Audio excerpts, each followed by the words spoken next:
लेकिन अभी मैंने राष्ट्रीय कार्यकारी अध्यक्ष के नाते उसमें महाराष्ट्र की जिम्मेदारी आज से श्री सुनील तटकरे जी को देने का फैसला किया है और वो पत्र उनको मैं अभी यहां पर आप सभी के सामने देने वाला हूं।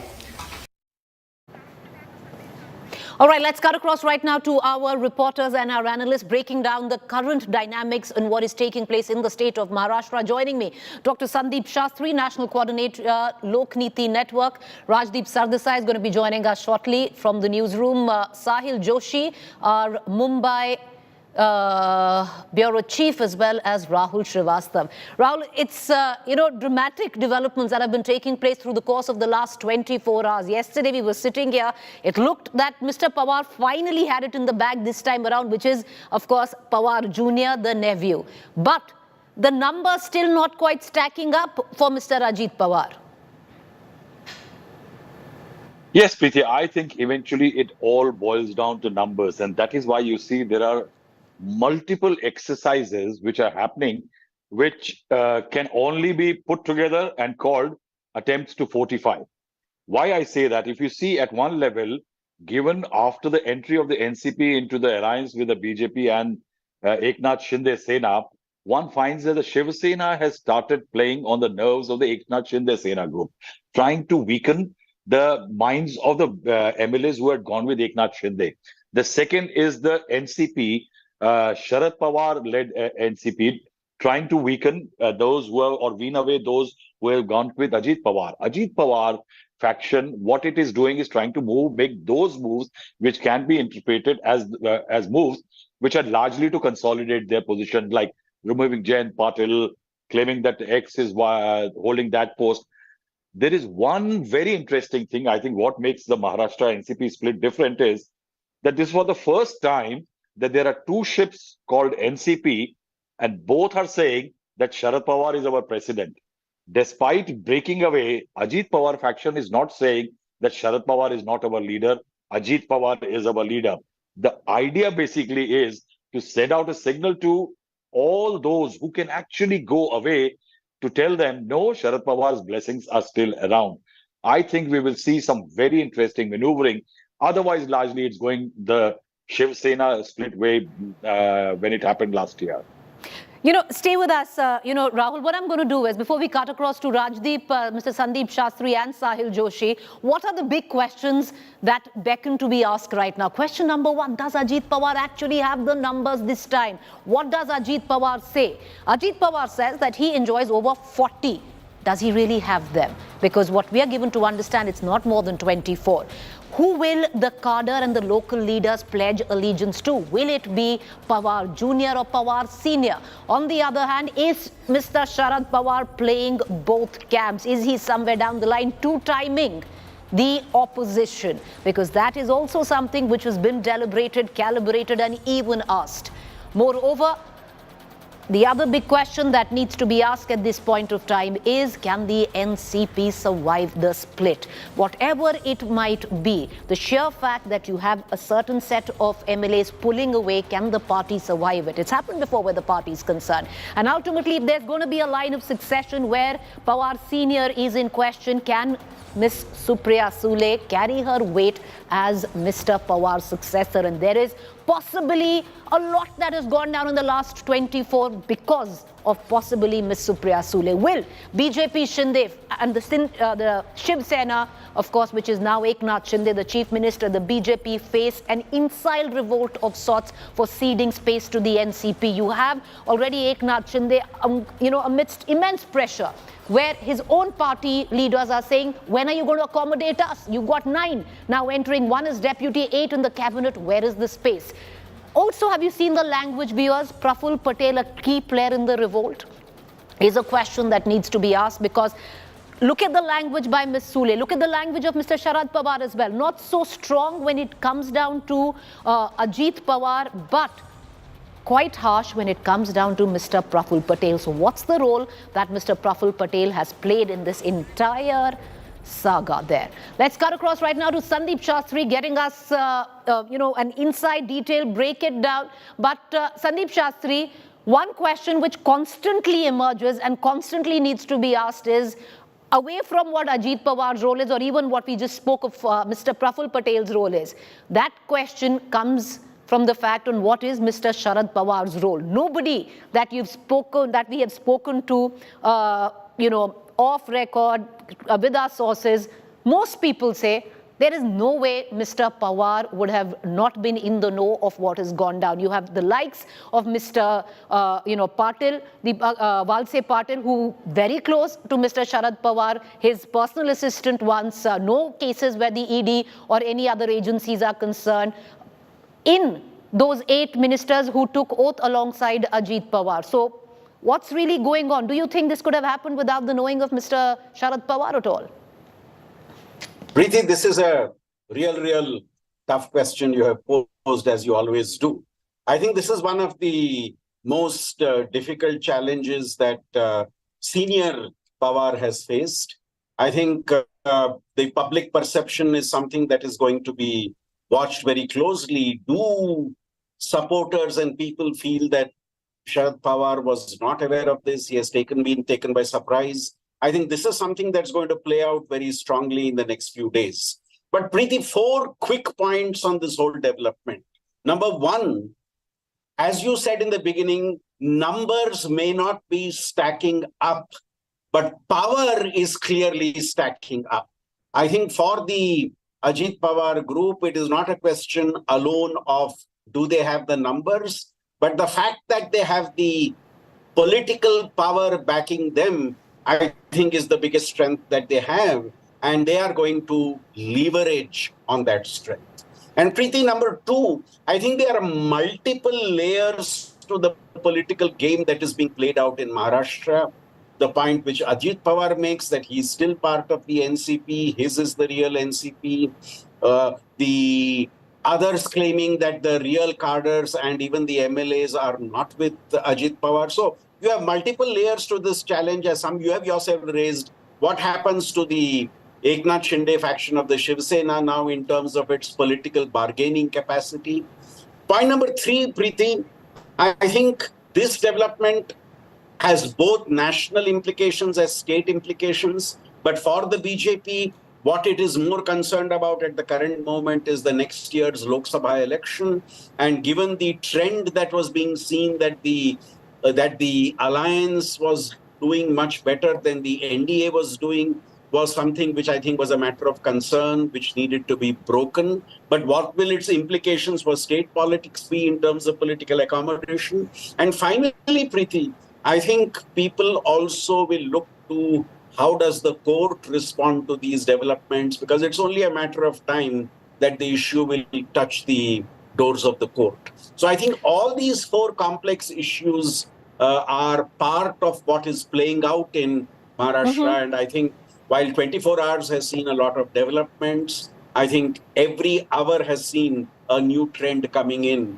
And for me, very clearly, the fact that Ajit Pawar has the support of both the state government and the national government, and they have the backing of power, is, I think, the real decision-making on which is the real power which will be seen in Maharashtra. But okay. But Mr. Shastri, and I want to bring in Rahul Srivastava, as we are just waiting to be joined by Sahil Joshi as well as Rajdeep Sardesai into this conversation. Let's play out the numbers there. Because Rahul Srivastava, away from whether the state government or the centre, and strangely there's ominous silence from the centre the last time, and one doesn't really want to pun on it, but the last time that Mr. Ajit Pawar took oath as Deputy CM, he was congratulated by the top leadership of the centre. There's been absolute silence where that is concerned. Do you think that it is the central leadership, be it Mr. Amit Shah, be it Mr. Nadda, even the Prime Minister congratulated the last time around,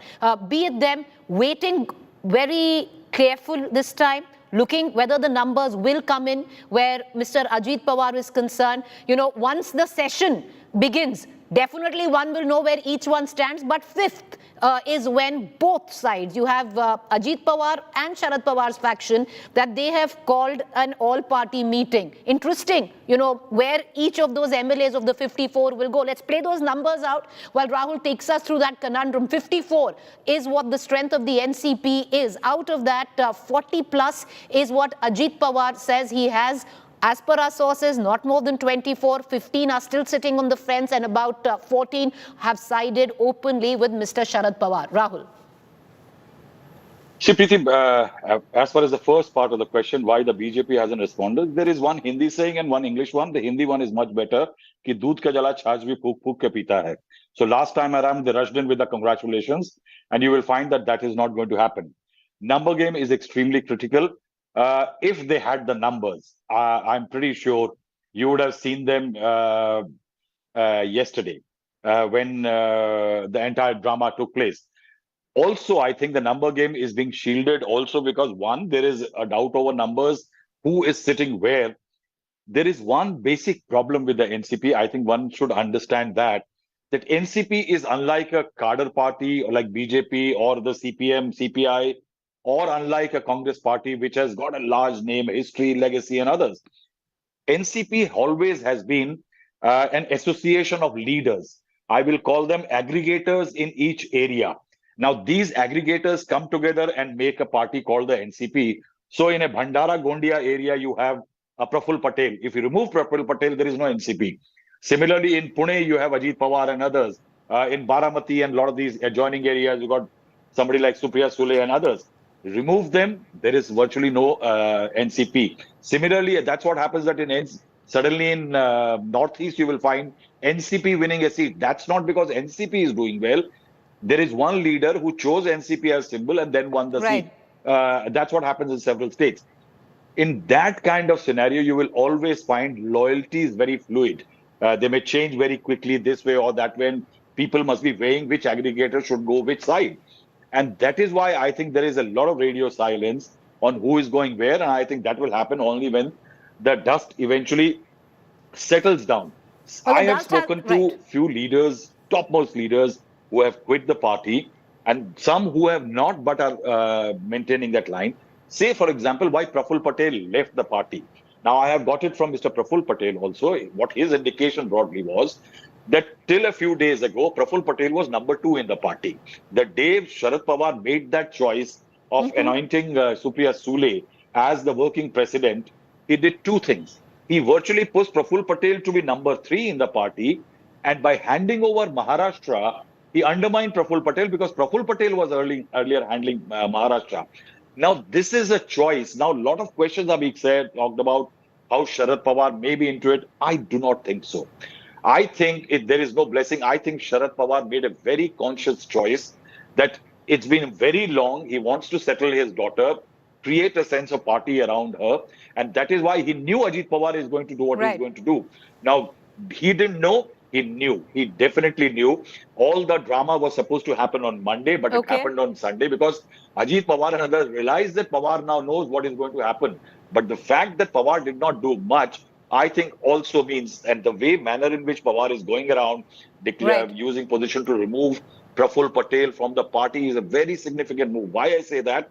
That way you remove the influence of a party. When you remove somebody from a party, you remove the person's influence in the party. Well, there's going to be bloodshed in that sense if you're going to try and make your line of succession clear. But does Supriya Sule really have, carry the weight to pull it off is the big question, because you've had enough naysayers on the sidelines of that too.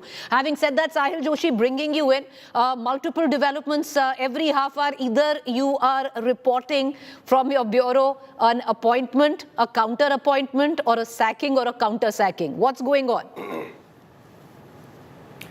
Well, I would only say that, in the films, what you see is that a lot of times we take inspiration from the Hollywood stories and make, an adaptation of the Hollywood films in the Bollywood. And that is what we are seeing at this point of time. The only change is that the adaptation happens as per the Bollywood standards. What we have seen with Sound of Music in Hollywood and the adaptation of that particular film as a Parichay in Hindi by Gulzar is similarly what we are seeing. What happened last year, exactly it's being adopted for the NCP as well. The fight had just begun.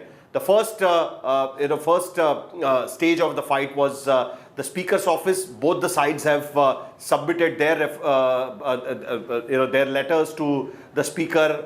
One faction removing the whip from the other faction appointing a leader of legislative party and removing the legislative party leader from the other faction. So Jayant Patil has been removed as a legislative party leader by Ajit Pawar fraction, and Sharad Pawar fraction has eventually decided to remove Anil Bhaidas Patil, who was the chief whip of the party, the legislative party, from Ajit Pawar's fraction. My concentration was on the press conference today, which Ajit Pawar, Praful Patel and Chhagan Bhujbal had, in which Praful Patel made a very significant point. He said that they don't want to take this fight, they want to solve this amicably, they want to keep the party intact, but eventually, that is where this point comes. Eventually, who leads the party will be decided by the Election Commission, and that's what exactly happened with the Shiv Sena. Finally, this fight is going to move to the Election Commission. The Election Commission is going to recognize the split in the party, and only after that we will see that Election Commission will hold hearings, and finally they will come up with some kind of a decision. And now we have seen that in the case of Shiv Sena, the Election Commission has made it very clear that there is a triple test. The two tests among this particular triple test are kind of a failure. It is very difficult for Election Commission to judge it. I don't understand why the Election Commission has even kept those tests, because they always say that they do not have a machinery to understand that how many affidavits, who has filed applicability of that particular affidavit, etc., etc. So finally it comes down to who has more number of elected MLAs and who has more number of elected member of parliaments, and that is what the fight which is going on at this point of time. Sahil, I'm going to go into a break, but I'm going to ask you a quick question, and I want to bring you in terms of numbers. What are your sources suggesting? How are they stacking up? Well, I have spoken to both the fractions. Now, here is the situation of the claims by both the fractions. Sharad Pawar's fraction is claiming that they have 27 MLAs on their side. Okay, and Ajit Pawar fraction is claiming that they have 40 to 43 MLAs on their side, and Sharad Pawar eventually will land up only with around 10 to 12 MLAs, not more than that is what is being claimed by Ajit Pawar fraction. Now, we had our own system, and we tried to contact, we saw that some of the MLAs were actually present at the time of swearing in ceremony. They are being seen around with Ajit Pawar. So it comes down to around 25 to 27 MLAs at this point of time on Ajit Pawar's side, and around 13 to 14 MLAs we have been seeing who have tweeted, who have come out in open, who have spoken to the media and made it very clear that they are with Sharad Pawar. 14 MLAs are yet to be contacted. We tried to contact them, they didn't pick up our calls. We tried to speak to their people, they are not yet responding. Some of the MLAs who picked up the call said that they are yet to decide, they don't know what to do, they don't want to commit anything at this point of time. So these 14 people are at this point of time undecided, and that is the reason why it looks like that BJP is still playing it down. The BJP will come into the force, BJP will start talking about the whole thing when they will, they will be ensured split right down the middle where the numbers are concerned. More than 36 MLAs. All right, so I'll stay with me on the other side of the break. Rajdeep Sardesai also joining us. A quick break. To stay with us, rolling coverage on what's really going down in Maharashtra. Stay with us.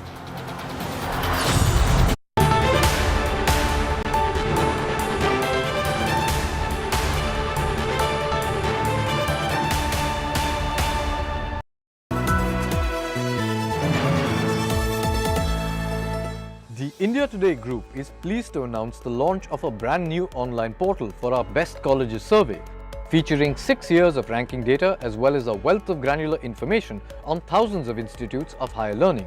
Our interactive portal offers easy access, analysis and guidance to our Best Colleges of India survey results for over 2,000 colleges across 14 streams. We invite everyone to visit our site, bestcolleges.indiatoday.in, and we wish aspiring students all the very best.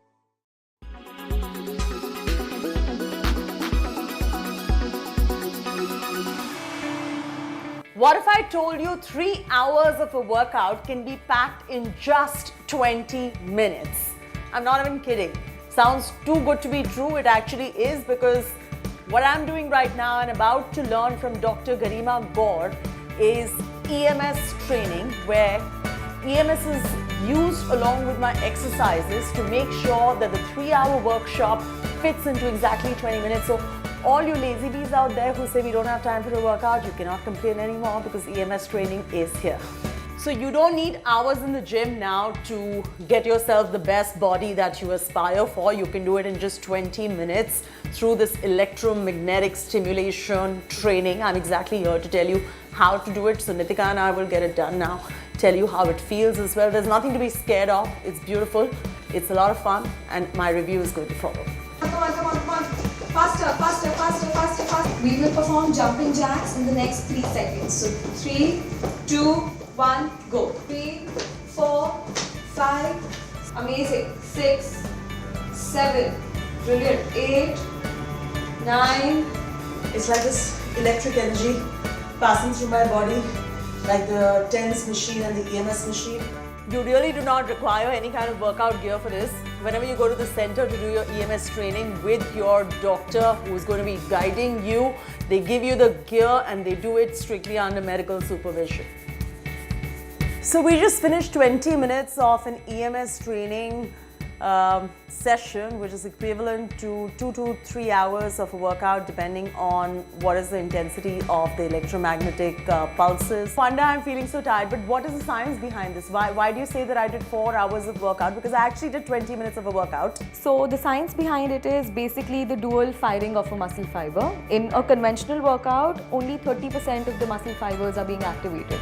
However, with the EMS training suit, we ensure that there's an external stimulation also. This means that instead of just 30%, you will have 95% of your muscle fibers being stimulated and working out all at once. Like I usually work out, but the time the stimulation went up, I could actually feel that, there is some extra effort I have to put in that workout. Those stimulations, which, I was like, oops, it's getting into me now. So at some point it was uncomfortable, but while working out, it was really nice. We're doing this at the Wellness Company, and over here it costs 5,500 rupees thereabout plus taxes, but on an average you'll spend anywhere between 5,000 to 6,000 rupees depending on which center and which city you're going to.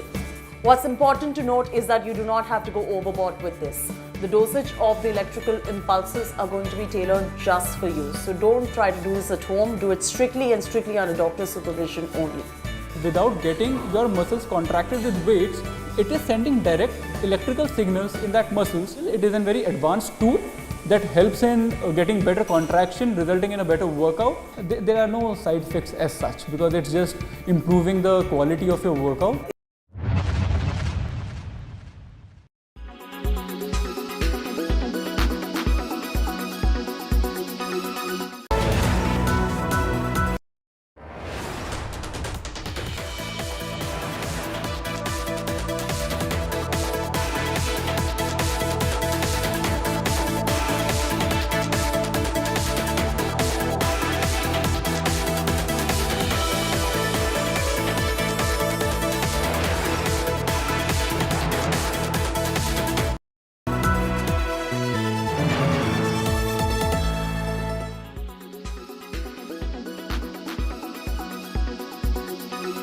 You who've been following us in the Tech Today multiverse, you know that we are absolutely obsessed with all sorts of devices, big boy toys, what's happening in the world of artificial intelligence, regulation of AI and other emerging tech, the metaverse, what's happening on the enterprise side, cloud security, all of that fascinates us on Tech Today, and I'm guessing that's why you tune into our content.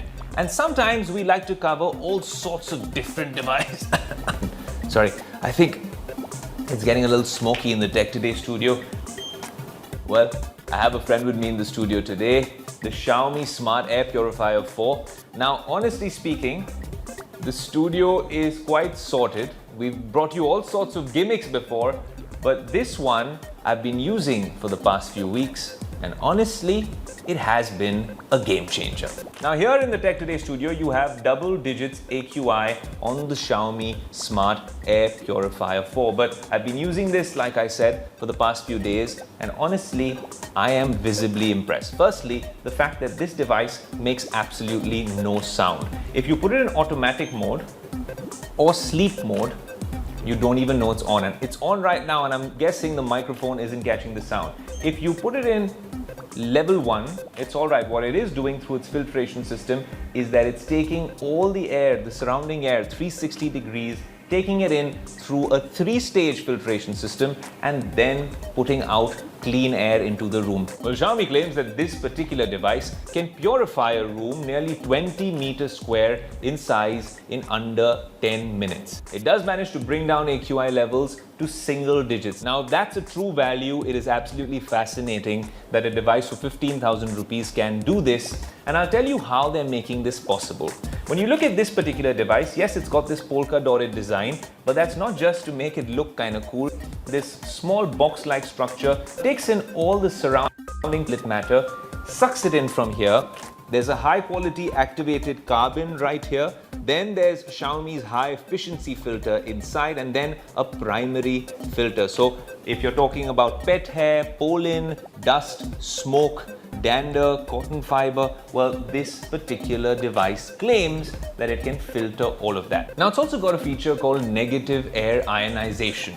In simple parlance, what that essentially means when you turn it on, and it's as good in terms of purifying the air even if you've turned it off, but a lot of air purifiers do offer this feature, and now the Xiaomi one does as well. Well, what this feature essentially does is that these ions will latch on to, say, some pollutants maybe behind your furniture, some dust particles or smoke which isn't visible to the naked eye, and then while latching onto them will then bring them down to a lower height. Now, the fact that it has this high quality carbon on the inside also means that it removes all the unnecessary odors from the air, especially the stuff that lingers around when you're cooking perhaps. You know, if you have an open kitchen, then this can be very helpful. And honestly, it's not a gimmick, because if you keep viewing this particular LED screen, which is quite bright in the night, while the entire setup is almost silent at night, this is something you can see from a distance as well. And it becomes quite obsessive because you keep checking, saying, you know, what is the AQI level or the air quality index inside that particular room.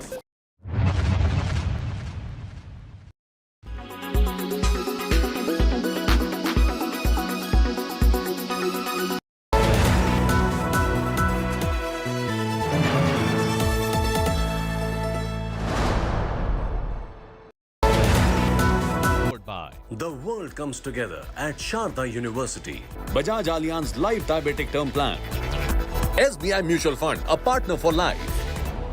UBI, Achhe Log Achha Bank.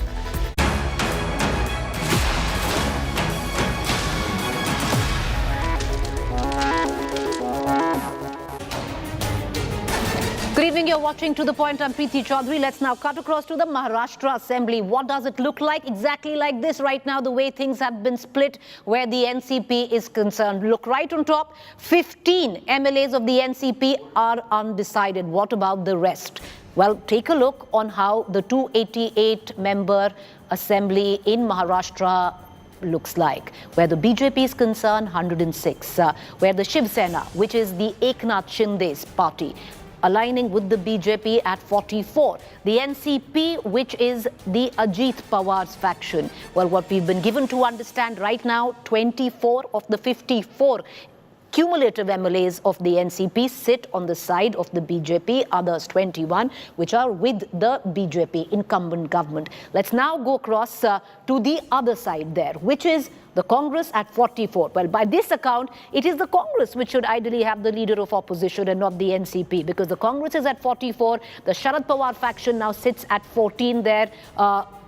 Sena UBT, which is the Uddhav faction, at 12. However, others here are 8, but 15 are undecided where the NCP is concerned. So this is what it really pans out as of now. Currently, will these numbers stay? Absolutely not. There's going to be a lot of shift where the NCP is concerned between these two factions. One of them, which is, of course, the party president Sharad Pawar. This is the NCP faction, where the Sharad Pawar faction is concerned. The party president is Sharad Pawar. However, the new Ajit Pawar's faction, party president as acknowledged Sunil Tatkare, where numbers are concerned, where the Sharad Pawar faction is concerned right now in terms of numbers of 54 is the strength of the NCP in the Maharashtra State Assembly. 14 is what our Mumbai Bureau has come to a number which have openly pledged support for Sharad Pawar. However, 15 are sitting on the fence, and those 15 could be a decider. Ajit Pawar's claim over 40 MLAs, what we are given to understand by our sources, 24 with them.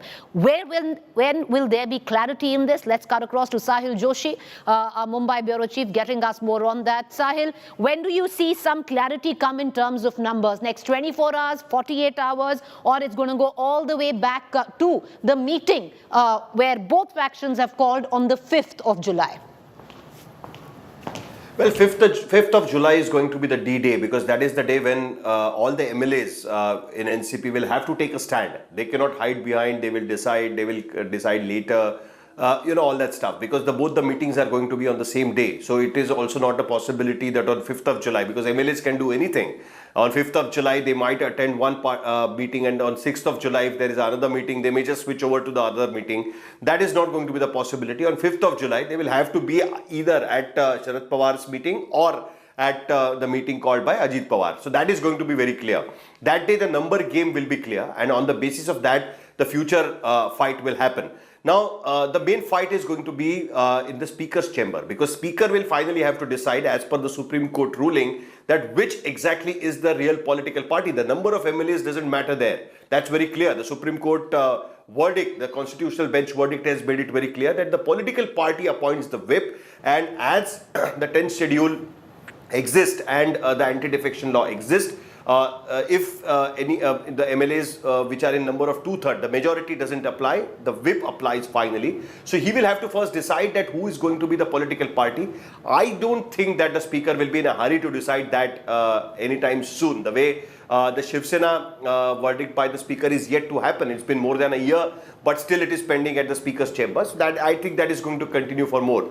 Meanwhile, there will be a fight in the Election Commission, because that is going to be the crucial fight. Whenever there will be, right now, immediately there is no election, but eventually, whenever there will be maybe a by-poll or a local corporation election, that is the time when the Election Commission will be addressed, and that is the time when it will be decided by the Election Commission that which fraction is the true NCP, which has happened with NCP before, when P.A. Sangma actually split with Sharad Pawar over his decision of going back with the Congress in 1999, and that fight also went on for a couple of years, and eventually then Sharad Pawar won that fight and retained the name of the NCP as well as the symbol. So he has to go through the same fight again. So basically on the 5th of July, that is what is going to happen, and that is till now, all this is posturing that we are removing so and so from the party, we are removing him from the position, we are appointing our own person. All that stuff is going to happen till then, but it will get only a legal or a technical sanctity when either the Speaker or the Election Commission eventually will take a final decision with respect to this. I just want to bring in, because there are many questions. One of them we've just posed out there. Can Supriya Sule carry the weight as Pawar's successor? Because many would suggest what has really gone down is something that Mr. Sharad Pawar knew would happen, and possibly on his watch. He is 84. He wanted the succession to shift to Supriya Sule in a clear fashion. Rahul Srivastav, let me bring you in. We're talking about a political outfit, the NCP, that has rarely stayed out of power. It's a party which is used to being in power.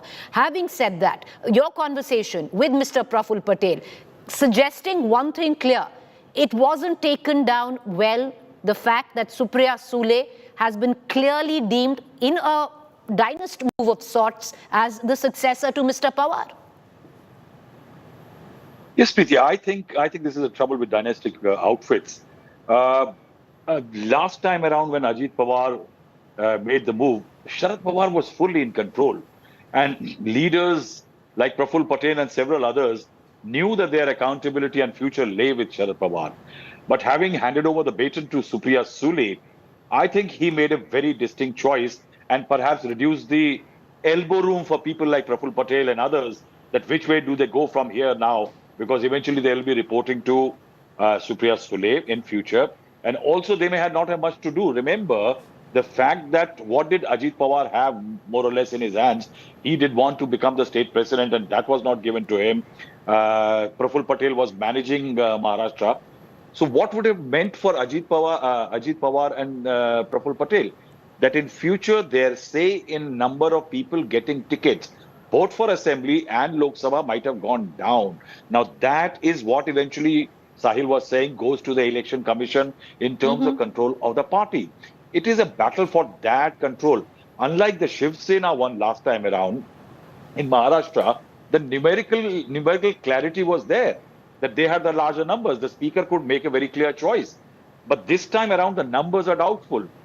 But there is a problem that you cannot have, the speaker can identify the breakaway faction as a separate entity, but has to give a ruling that eventually who's who. For the time being, somebody can be chief whip of X faction and Y faction, but the speaker eventually will have to make a decision. He can delay it as long as he wants to, and Ajit Pawar can continue being the deputy chief minister. But the fact is, the eventual battle goes to the Election Commission.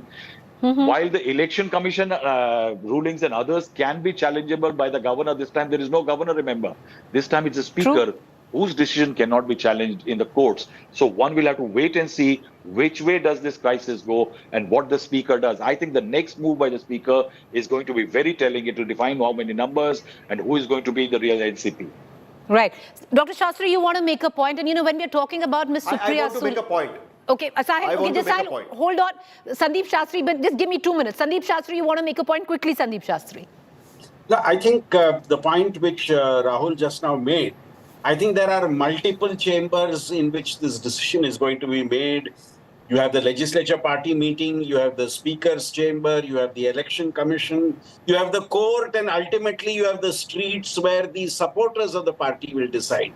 And I think this game is going to play out in a long way across all these chambers. You may have the legislature party meeting on 5th. Then the speaker will take his own time to take a decision. The election commission will take its decision. I'm sure it will go to the court at some point of time. And then as elections come on the street, what happens with regard to the NCP supporters? I think all these factors will have to be budgeted in. It's not just a numbers game. We should not look at the political fight in Maharashtra only from the lens of numbers. I think the fact of who controls power is, I think, equally critical in how this game is likely to play out.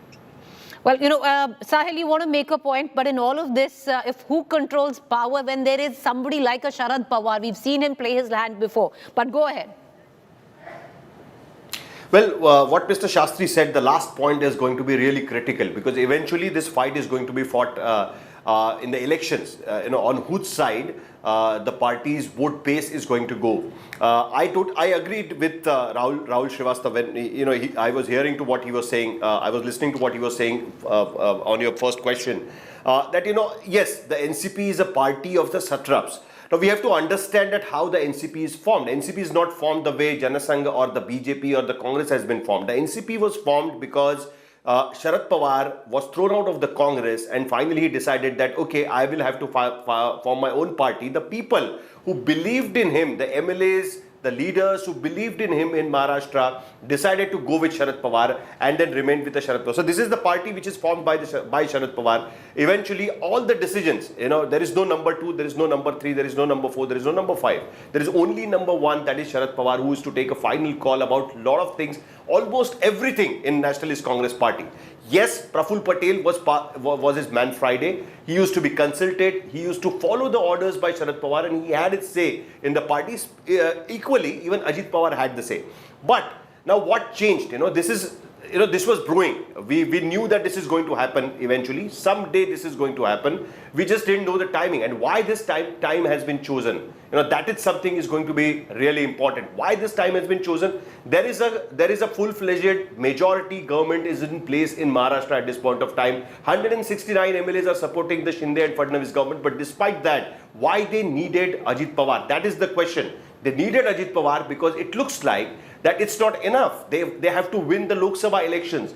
This arrangement has been made so that the NDA can have more than 40 seats in Maharashtra in the Lok Sabha elections, and that added number can only be, they can only get it if people like Ajit Pawar can come to them, and if they can bring in some 5 to 7% of the vote share to them, only then the BJP and the NDA will be able to cross 40% of the vote share, is what is being talked about. So the game, is not so much as a local MLA or a state level politics. It's a larger scale which goes and plays into 2024, because even if it is a 6% of the vote that NCP brings, with a limited amount of Ajit Pawar influence, that could really shift scales dramatically. Rahul Srivastava, I want to bring you in as well, because with what Sahil says, let's even look at the 24 picture. It's also happening in a larger narrative of what's going down right now in Maharashtra, because on the sidelines of it, there are already murmurs. Eknath Shinde is holding an all-party meet because he's got leaders who are now griping, saying, when are you going to accommodate us? You've got 8 ministers coming in from the NCP.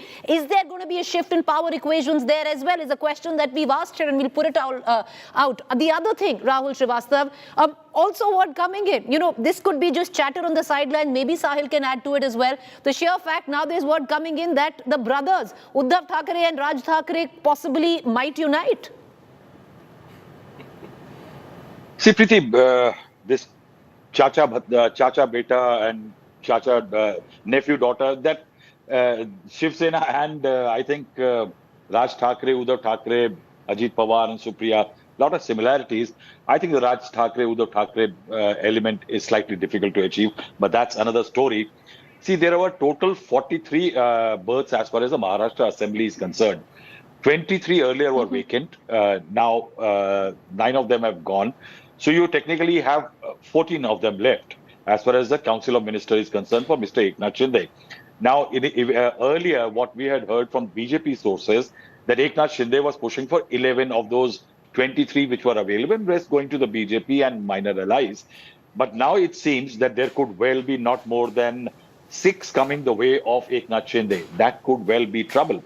But given the fact that Eknath Shinde's bargaining power has gone down, we will have to see what kind of noises they create. Remember also one fact. I think a lot is being said about how BJP may edge out Eknath Shinde. I don't think so. I really don't think so. The Eknath Shinde faction, as Sahil is saying, that BJP is aggregating votes. Remember, the BJP has complicated the picture in Maharashtra as a political party for the assembly for the Lok Sabha elections. So it does not want Eknath Shinde to be feeling slighted or undermined. That is why I will say BJP will hold on to Eknath Shinde, because Eknath Shinde is the one who is a part claimant to the Shiv Sena legacy. It may bring them that percentage of votes, which will eventually help the BJP cross the 40% mark. So why is this theory floating around? I think the BJP will be talking to Eknath Shinde. Eknath Shinde may not push. Remember, last time around, Shiv Sena did well because of the alliance with the BJP. So can Eknath Shinde throw around his weight and complain against the BJP, because he knows that eventually tomorrow he will like to have members of parliament in Lok Sabha, and that is why he needs to go with the BJP. I think there are a lot of confusion, complications which are emerging. They may settle, but I think eventually only thing to be seen is the number game. Who has more MLAs? Two closing comments, Dr. Sandeep Shastri. Maharashtra is one of those 5 states which possibly the BJP had swept. It was also a state with its 48 seats in Lok Sabha, because we are talking about the larger picture right now, that the Congress and the United Opposition hoped to capitalize on, keeping the current sentiment in mind. How much does this move change that equation?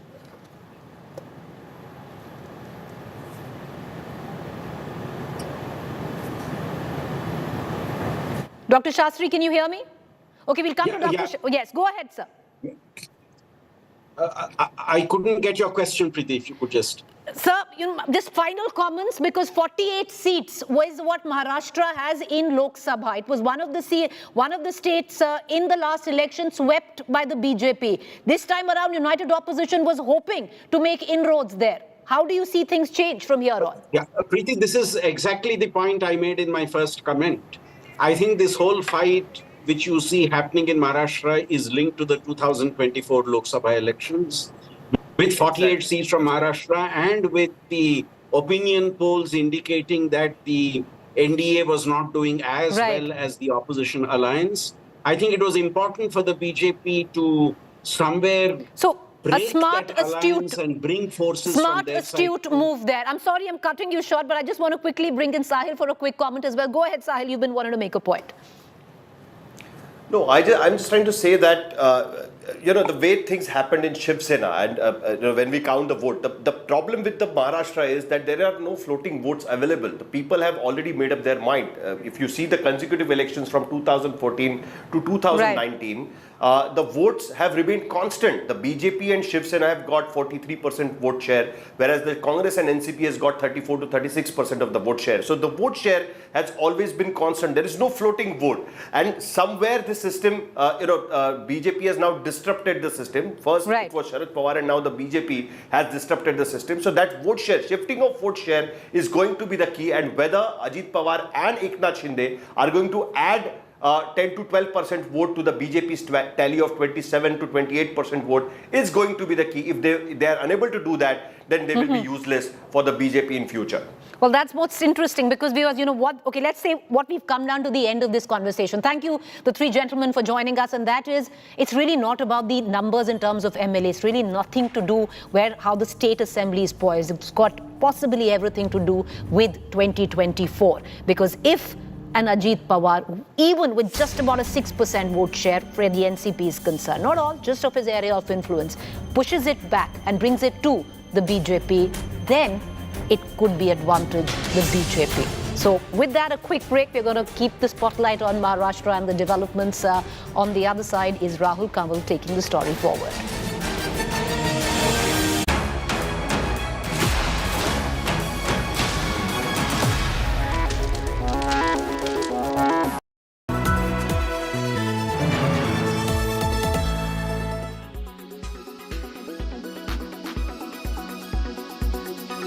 The question that I want to pick up with Robin Raina is a statement that he's made to Business Today, which is leaving money on the table. Robin, explain the intent and the philosophy behind that statement. Look, I've always been in the wealth distribution business in a way. I've always felt India has a big disparity between the rich and the poor. I've spent 2 decades trying to ensure that I can play my role in uplifting the underprivileged in India. I'm presently, as you know, building 6,000 homes for the slum dwellers of Bhavana. Bhavana is the second largest slum today in the country after Dharavi. We've already handed over 2,304 homes. I also run schools all across the country, educating thousands of kids, providing the meals, breakfast, lunch, healthcare, and so on. When I look at my IPO, I'm hoping that my IPO is helping the middle classes, the lower middle classes, people on the street make a little bit of money. So from my perspective, if somebody asked me, how do you rate the success of your IPO? To me, the success is not about how much money I raise, and it's not about how many times will this issue be subscribed at. What I'm going to be looking at, success in my mind, the measure would be if people on the street said, after the issue, people on the street said, Robin Raina knew he had great results, and he still priced the issue at a low amount, and he left money on the table. If they say that, then I would think my IPO has been a grand success. What's the broader sense about the Indian market? We saw a bit of a slump, and clearly your IPO is, so far this year, going to be the largest one. Well, look, investors want profitable companies, new age companies. They're looking for state-of-the-art companies that are redefining paradigm, which are changing the thinking of people. People are tired of companies whose entire model is just pure growth without any profitability. So that's the sense I'm getting, that people are looking for growth, but they're looking for growth to be accompanied by cash growth. They're looking for growth to be accompanied by profitability growth. Since you meet so many investors all across the world, what was this? Was it just a tulip kind of mania where people were putting in money on just 10 slides of a business plan? Because that's what we have seen happen really. Many companies, again, no names being taken, where there is no possibility of profits ever, raising money by the bucket load. What was it? A euphoria? Siddharth, look, it is a cycle. It's not just an euphoria. It is also how things are set up. by the involved parties. So if you have back-end investors, if you have strong, large private equities, if private equities made an investment, they made an investment in India, and they made a call, and they invested X amount of money, and they have a cash burn in that business, as they're running a privately held business. What do you think they want? They want to ensure that at some point, they have a point where they can recover their money.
Maybe you've succeeded in quitting your regular soda consumption, but diet sodas aren't your alternative.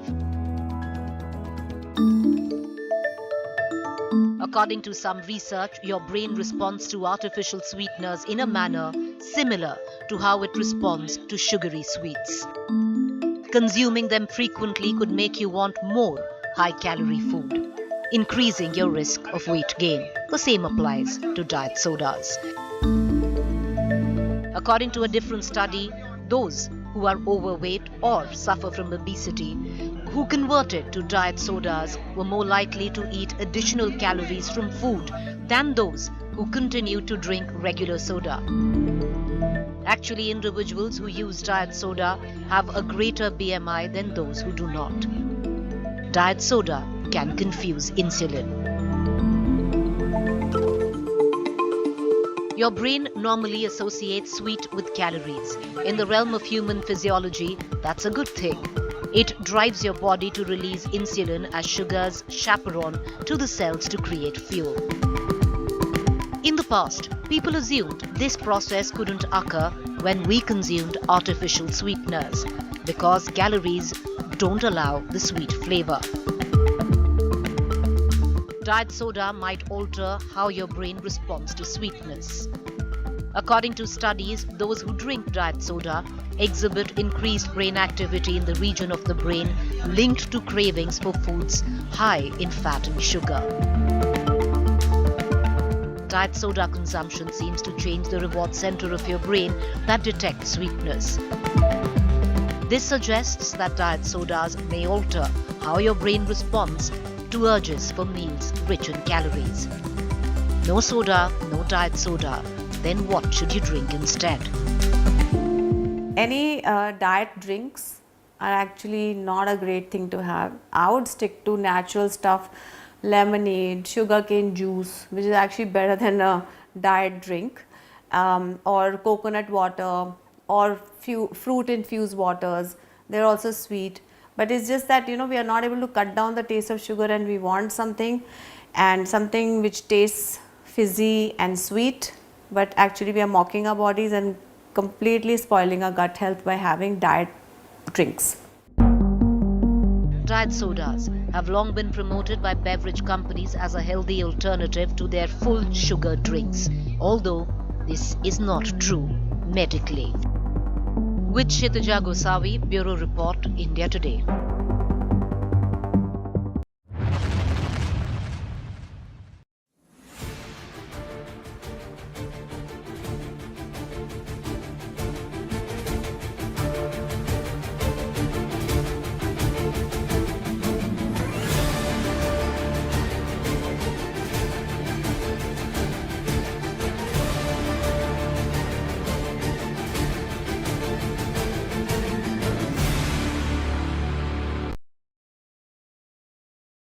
forecast now. Delhi, maximum 41 and minimum 29 degrees. Mumbai, maximum 30 and minimum 27 degrees. Kolkata, maximum 36 and minimum 28 degrees. Bangalore, maximum 27 and minimum 21 degrees. Chennai, maximum 29 and minimum 25 degrees. Hyderabad, maximum 34 and minimum 23 degrees.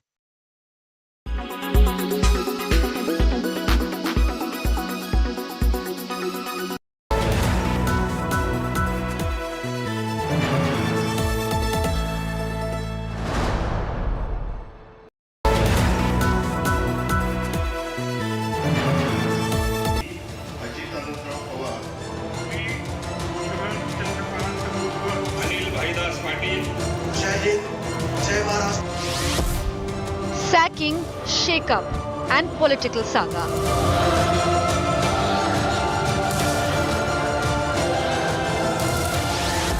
Non-stop Pawar play for 48 hours and counting.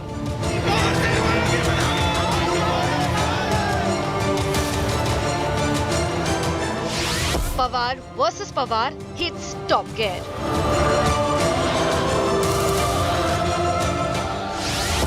Ajit Pawar declares he is the real NCP.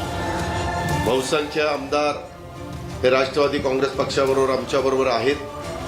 आम्ही सगळेजण एकत्रपणे काम करतोय. पुढेही आम्ही महाराष्ट्राच्या भल्याकरता काम करत राहणार. Mahagadi versus Mahayuti. Big focus on News Track. Good evening, viewers. Let's take a look at the weather report across the major cities this evening. Thiruvananthapuram is at 27 degrees Celsius with an AQI of 28. Mumbai is at 31 degrees Celsius with an AQI of 101. Panji is at 28 degrees Celsius with an AQI of 76. Ahmedabad is at 34 degrees Celsius with an AQI of 74. Bhopal is at 31 degrees Celsius with an AQI of 53. Jaipur is at 34 degrees Celsius with an AQI of 75. Delhi is at 37 degrees Celsius with an AQI of 185. Presented by RP Sanjeev Goenka Group, Growing Legacies. Co-presented by Century Ply Club Prime, Raho Befikar. Co-presented by Macho Hind, Bade Aaram Se. Powered by NECC, Sunday Hoya Monday, Rose Khao Anday.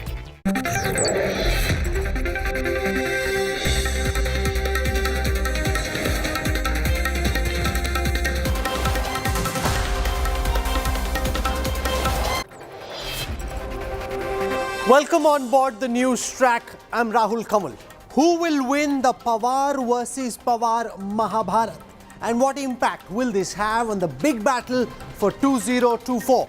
That's my top focus on the news track.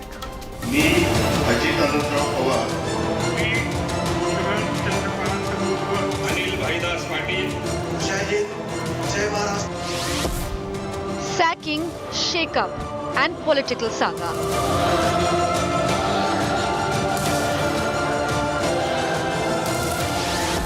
Non-stop Pawar play for 48 hours and counting.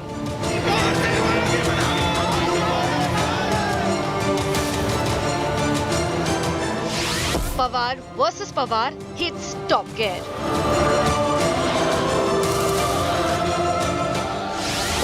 Ajit Pawar declares he is the real NCP. बहुसंख्य आमदार हे राष्ट्रवादी काँग्रेस पक्षाबरोबर आमच्याबरोबर आहेत. आम्ही सगळेजण एकत्रपणे काम करतोय. पुढेही आम्ही महाराष्ट्राच्या भल्याकरता काम करत राहणार. Mahagadi versus Mahayuti. Big focus on News Track. Jitendra Awad, Chhagan Bhujbal, Prithviraj Chavan, some of the key movers and shakers in Maharashtra politics will be joining me live on the news track. Here's a look at the headlines I'm tracking tonight. Sharad Pawar sacks nephew Ajit and 8 other rebels. Ajit declares he is the real NCP. Ajit Pawar needs 36 MLAs to evade the anti-defection law. Maharashtra quake tremors in Bihar. State BJP president claims many MLAs unhappy with Nitish Kumar. Round 2 of the United Opposition meet, which was to be held in Bengaluru, has been postponed. CBI files charge sheet in the land for job scam. Lalu, Rabri and Tejaswi Yadav are named. Parliamentary panel on the Uniform Civil Code meets in the capital. BSP and Uddhav Sena back one nation, one law. Congress questions the timing. No bail for former Deputy Chief Minister Manish Sisodia. Delhi court rejects his bail plea in the Liquorgate case.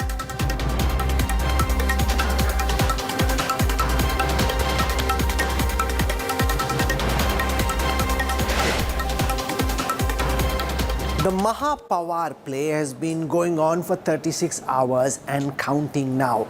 The critical question at this moment, how many MLAs will Ajit Pawar be able to swing to his side? It seems at the moment that 24 MLAs are certainly with Ajit Pawar. 14-15 MLAs seem undecided.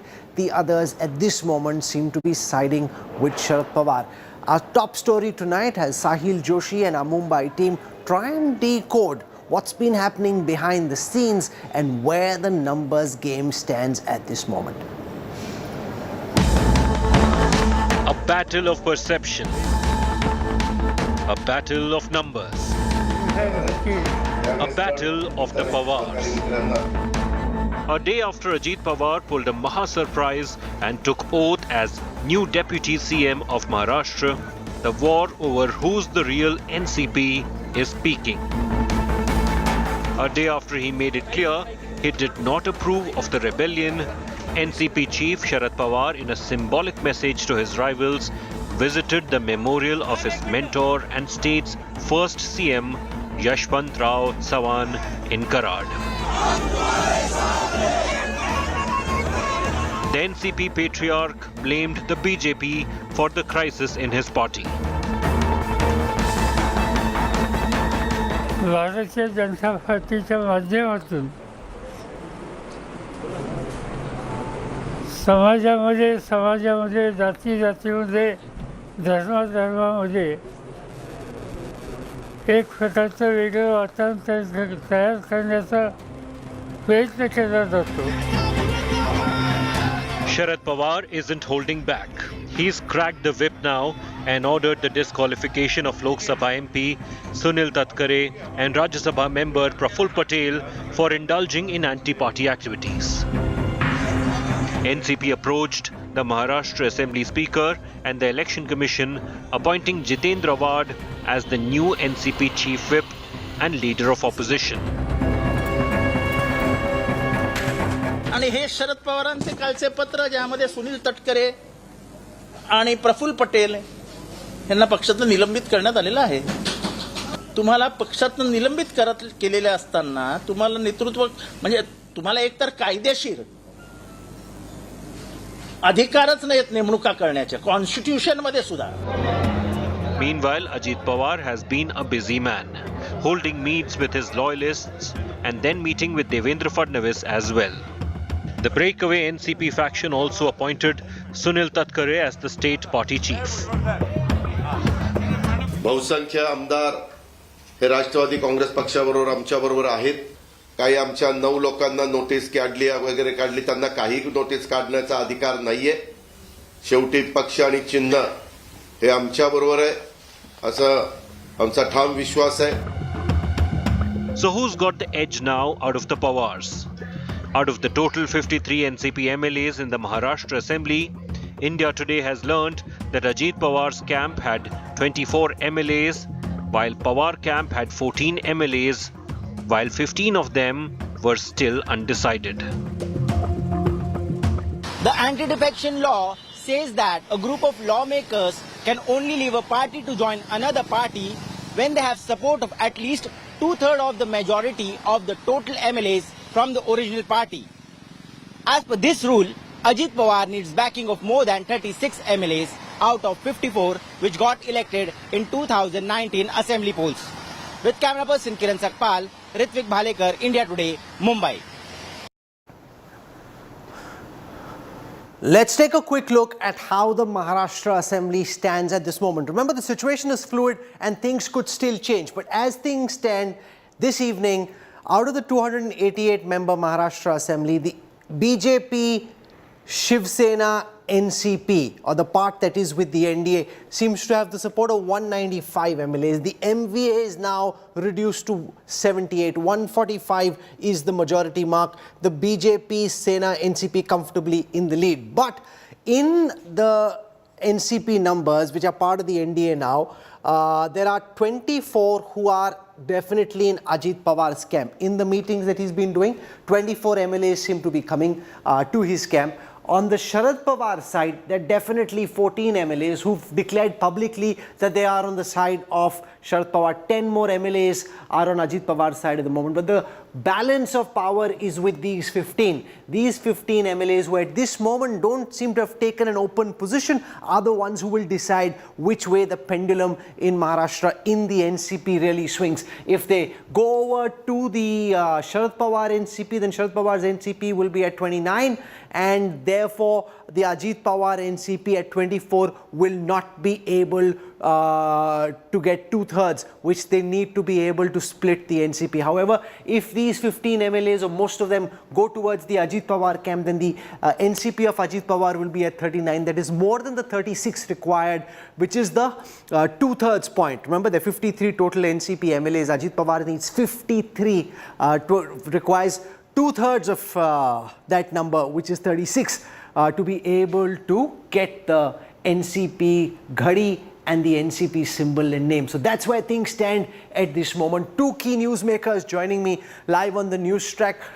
With us is Jitendra Ahwad. He is one of the critical players. He's been just announced as leader of the opposition in the NCP. He's been made in charge. Of course, Ajit Pawar wants to suspend him. Sharad Pawar says he's his man. And Prithviraj Chavan joins us, senior Congress leader, former Chief Minister of Maharashtra. I want to go across to Prithviraj Chavan first. Mr. Chavan, at this moment, from what the numbers seem to suggest, Ajit Pawar has more MLAs on his side than does Sharad Pawar. Last time, Sharad Pawar was able to outmaneuver his nephew. This time, it is the nephew who seems to be in the driver's seat and is more likely to be able to win this Pawar versus Pawar battle than last time. Well, you said Ajit Pawar has more MLAs. That may be so, but it's not enough to have just more MLAs. It is important that Mr. Ajit Pawar should get more than 2/3 MLA. Correct. So out of a legislative party of 53 members, Ajit Pawar has to have minimum of 36 MLAs.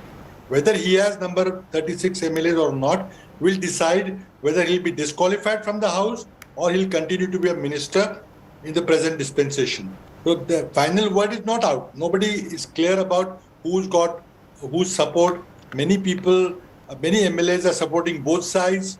As they go back to their constituencies and find out the ground reality, they're switching back. I think many MLAs who initially supported Mr. Ajit Pawar have switched over to Sharad Pawar ji over the period of today, only the first day after this. How many MLAs do you think have switched over out of the 24 MLAs that Ajit Pawar says he has? That is important. Is even 2 MLAs switch over, that is enough, because the critical number is 36, and I don't think Mr. Ajit Pawar has 36. You know, that's one way of looking at it, Mr. Chavan. The other fact is that even without these 24 MLAs, and I'll just have the numbers game up on our screen again, the NDA is still comfortably placed in Maharashtra, and therefore it's only about the future of the NCP and whether Ajit Pawar. Yes, there is no doubt about the majority of the NDA. NDA continues to enjoy the majority. They will have the chief minister, whoever they want. We are discussing whether the split in the NCP has been formalized, whether the split has given Ajit Pawar a clear 2/3 majority, and then he survives the disqualification test.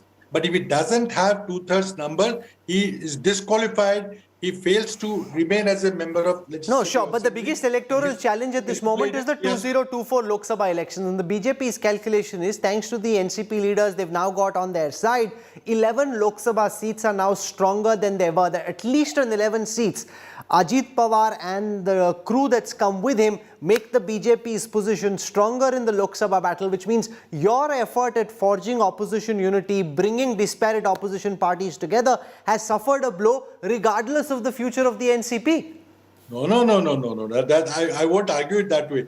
If NCP fails to prove the two-thirds majority, all these MLAs get disqualified, then their political value becomes zero. So a very crucial issue is whether the BJP in its actions of splitting NCP, splitting MVA, weakening MVA, have they succeeded in? They have offered big plum posts to the NCP breakaway group. But if they are not able to get the support of 36 MLAs, they get disqualified. Sir, but the political value doesn't become zero, sir, because the critical thing right now is the 2024 Lok Sabha elections. Even if some of them have to go back and fight afresh under a new name, that can still happen. In the Lok Sabha elections, the opposition's effort at forging unity is weakened. The clout of Mr. Ajit Pawar as the Deputy CM and the clout of Mr. Ajit Pawar as nobody, not even an MLA, these are two different things. So let Mr. Ajit Pawar prove his majority, a two-thirds majority, 36 members, then of course he'll continue to become minister. Then of course people on the ground assembly level will decide whether there is a treachery involved in this whole operation. And the way BJP is bringing down elected governments in Karnataka, Madhya Pradesh, Goa, Maharashtra, then again in Maharashtra, people have not liked it. You've seen what happened in Karnataka. So don't take it for granted that if you make somebody a minister, you're ensured of Lok Sabha victory. Karnataka is before you. Now, the calculation in opposition, in your opposition, seems to be that you've had to postpone your Bengaluru meeting because of the embarrassment of what happened in Maharashtra, that if you'd met soon after Maharashtra, that would have been the focus. Therefore, you've said it's safer to push it till later or maybe even after the monsoon session. Is that correct? No, I don't think. Meeting was slated to be in Shimla, but Shimla, weather-wise, it was not considered practical. Then therefore, the venue was changed to Bangalore. And see, 18 people we have to seek convenience of 18 parties. Everybody may not agree on a date. They have different issues. Some people have assembly elections, assembly sessions and all that. So usually convenient date will be found out. NCP, just one member of the 18-17 party alliance. There are problems in NCP. Yes, we take it for granted. We understand that. But there are 17 other parties, large parties. So now, I interviewed Praful Patel yesterday and he was saying that in Patna, many of these leaders were abusing each other behind closed doors. He was part of the Patna deliberations. He said it's impossible for them to come together. No, that is wishful thinking. But we are coming together with the sole objective of defeating Mr. Modi in the 24th election. We are coming together. There are differences. The whole purpose of getting together is to sort out these differences. What's wrong with people air their differences together and try to find a solution, amicable solution to differences? That's the whole purpose of meeting together. I'll leave it over there for the time being. Former Chief Minister of Maharashtra, Prithviraj Chavan, for joining us on the News Track. Thank you very much. You're exuding confidence. Let's see how the cookie crumbles in the end. I want to go across to Jitendra Rawat. He's been nominated to be the leader of the opposition by the NCP, provided Sharad Pawar ends up holding the reins to the NCP. Mr. Awad, welcome. In many senses, you're amongst the last men standing. You're holding that mic as if you were wielding a sword. Give us your sense of how the numbers game in the Pawar versus Pawar Mahabharat stand at this moment. Who do you think is likely to prevail, uncle or nephew, and why? Very clear that only now 9 have taken oath. So that can be taken as a revolt or whatever it is, defection. So you're suggesting that Ajit Pawar will have no more than 9 because the data put together by the Mumbai team of India today seems to suggest that 24 MLAs are with Ajit Pawar at this time, 14 are on the side of Sharad Pawar, 15 are undecided. You're thinking it's only 9? Yes, 100%. You see the meetings that happened at Ajit Pawar's residence and those who've come out and supported Ajit Pawar, that's much more than 9. You know, at least 20, I mean, our calculation is 24, but at least 20 MLAs have very clearly indicated that they at this time are on Ajit Pawar's side. So that's the reality and the writings on the wall. It is not the confidence, it's the truth. Because after he started his campaign and probably his idea to face the revolt by the breakaway faction from Karad, and the way people are responding, I think everybody will naturally say that it is a matter of survival for us and we can't take Sharad Pawar head on. So let's go back to him and say, okay, we are with you, sir. No, you're counting on the halo around Sharad Pawar, and it's true, the great Maratha warrior has won many a political battle in his life, but he's now 83, age is failing him, and at this time, there are many like Praful Patel, Chhagan Bhujbal, Sunil Tatkare who seem to be calculating that Sharad Pawar is the past and Ajit Pawar is the present and the future. How does it matter? A man with a willpower who himself decides to fight doesn't think of his age when he knows what his age is. It is not we who are telling him to fight. It is he who is telling us, let's come on, go, get up and we have to fight. Have you spoken to Sharad Pawar since what he's calling a robbery took place in his house? What is his mental outlook at this moment? Is he confident he can outwit Ajit Pawar again? No, I have not spoken to him the way, but I have been hearing him, and he is sad that people have failed to execute what he really thought in politics. His political ideology, his thoughts about Maharashtra have been not taken too far by the people whom he thought was his second line. Sir, but his political actions also suggest a father's failing in picking his daughter. Many would argue that Ajit Pawar was the man on the ground, the leader well connected with the party cadre, also with voters in Maharashtra. And therefore, and Supriya Sule, with all respect to her, had done politics more at the center. It was Ajit Pawar who thought he was being groomed to take over. In the end, the father chose his daughter over his nephew, and that clearly irked Ajit Pawar no end. But according to my gathering of information and my knowledge about Maharashtra politics, Mr. Ajit Pawar was never ever interested in national politics. But somebody had to be chosen to run the party. Ajit Pawar was sulking. Supriya Sule was made in charge. When that press conference happened, Ajit Pawar quietly in one corner, Supriya Sule, and at that time, ironically, Praful Patel in the limelight. And that's something that had been building up. This was a rebellion that had been in the making for more than a year. No, but she was never chosen to lead the party in Maharashtra. No. In fact, after the formation of Rashtrawadhi Congress in 1999, the shots were always called by Shri Ajit Pawar, nobody else. At times, Mr. Sharad Pawar had to bend his decision to listen to Ajit Pawar. That we have seen every time. So Ajit Pawar was the most important party member. From your perspective, what do you think went wrong? Why couldn't Sharad Pawar keep Ajit Pawar on board? Why did the nephew choose to walk away? See, that probably I'm not aware of. I'm too small a party worker to understand what went wrong between them. But as far as I know, the ideological conflict is, that is what I see the reason of factionalism. You're just being modest there, Mr. Awad, calling yourself a small leader. You're anything but. You've just been picked by the Sharad Pawar camp as the leader of the opposition. If that goes through, that's a big leg up for you. There's a meeting that's been called on the 5th of July. How many MLAs are you expecting to side with Sharad Pawar? How many MPs are likely to be on your side? Who do you think will win the battle to be the real NCP?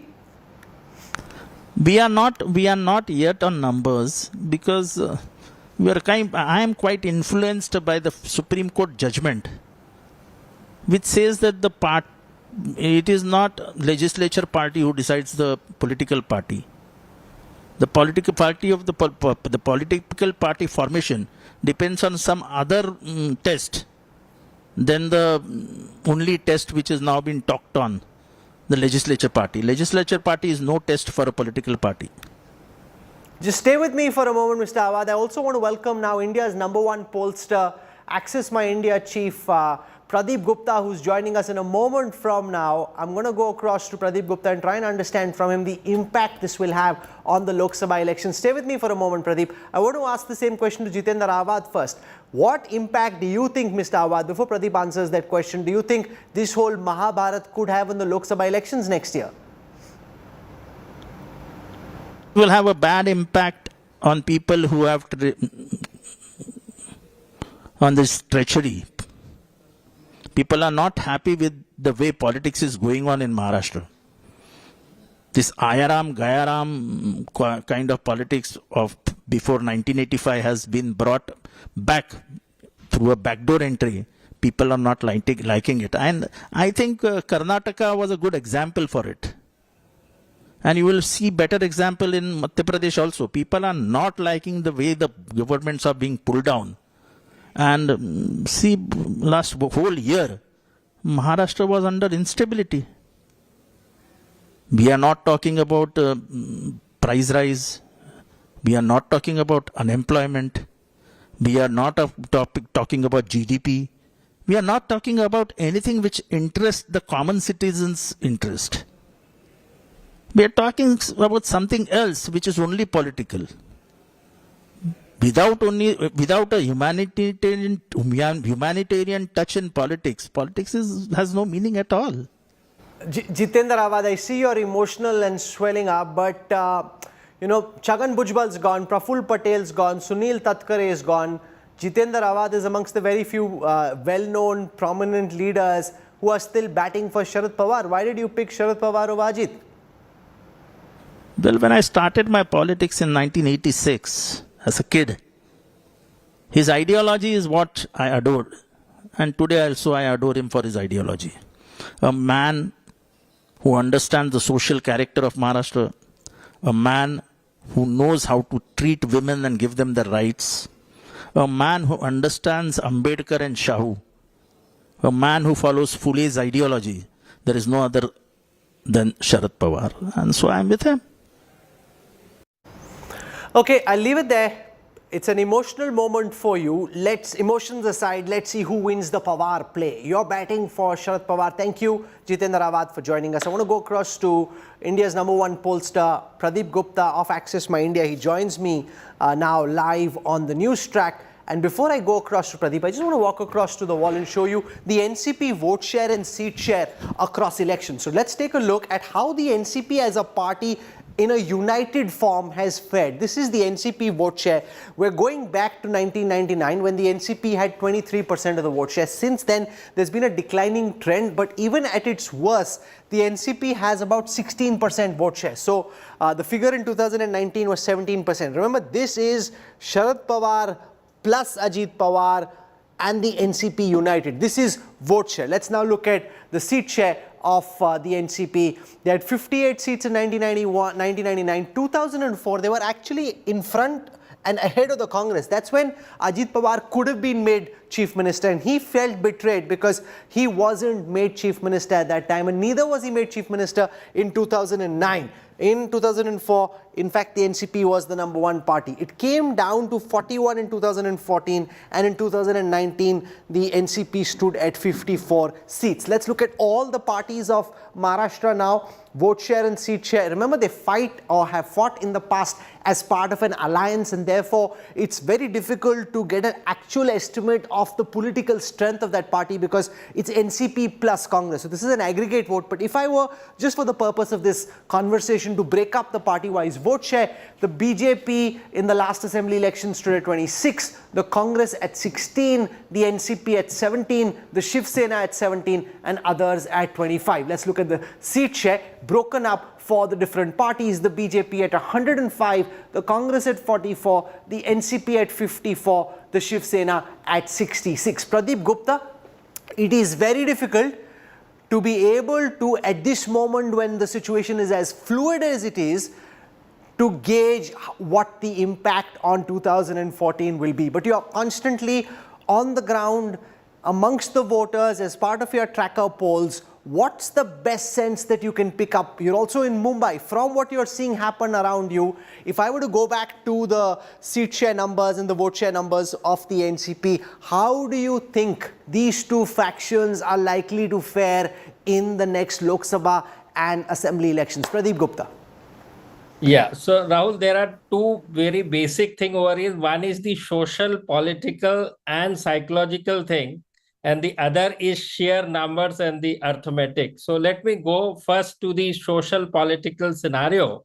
Here, the NCP seems to get splitted, but the most important point in any party for that matter is founder is there. There is a difference between founder and follower. So founder is very much there in this case, and that too, the stature of Sharad Pawar, which everybody knows, So in any political party, there are four very basic things. One is the founder or the president, the whole and soul, and then the MLAs and MPs and, the office bearers, and then the party cadre and the organization, and then after all the people who elect or who decide which side they are. So this is very important here. And when it comes to NCP, at this point of time, what we can see is, let's talk one by one. Founder is very much there on grounded. And he is very, very tall leader. There is not a single % doubt on that. Coming to the MLAs and MP, it is MPs, as far as MPs go, it seems 50-50% kind of 2 or 2-3 kind of a thing. But MLA also, if you see, as you mentioned some time back, only 24 seems to be on the side of Ajit as of now, out of 53 or 54. So this is the equation at this point of time. Not even half the mark is crossed, and they need to cross at least 2/3 mark to avoid the anti-defection law. So this is the scenario on the social political front. Now, let's talk about the arithmetic as you want to know. 1 year back, in Maharashtra, the situation was 3:1, meaning Shiv Sena, NCP, Congress one side, BJP other side. And last year, what had happened? Shiv Sena got split, and large section of Shiv Sena MLAs and MPs shifted to this side, which is NDA or UT, we call it in Maharashtra. So that time, the equation was 2.5 versus 1.5 for the simple arithmetic reason. Uddhav and some UBT remains with this MVA and NCP and Congress. I call it 2.5, which actually arithmetically is 62% versus 38%. So this was the equation till yesterday. Now, what had happened? NCP, another section comes and joined this side of the government, which is the UT government, though it seems 2:2. But in reality, we'll have to wait and see whether, like Shiv Sena, how many MLAs switching the sides and coming this side of the Ajit Pawar side. And I just take it for the granted, it would be then 2.5:1.5. When I say 1.5, quarter of NCP, if that is the case, same like Shiv Sena, the larger section of the MLAs and MPs switch the side and come this side, then it will be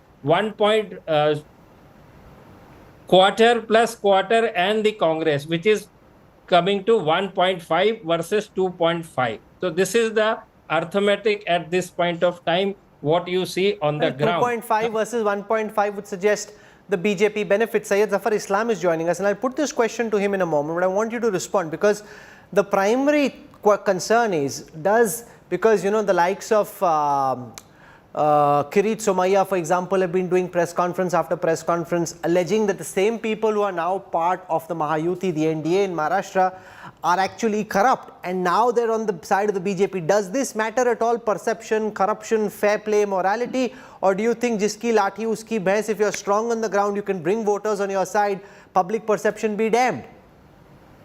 No, Rahul, No, one second. I'm asking that question to Pradeep Gupta. I'm just coming to you, Zafar Bhai, in a moment. Let him respond to that. Rahul, let me tell you, when it comes to people, they decide who is the credible at that point of time when they go and cast the vote.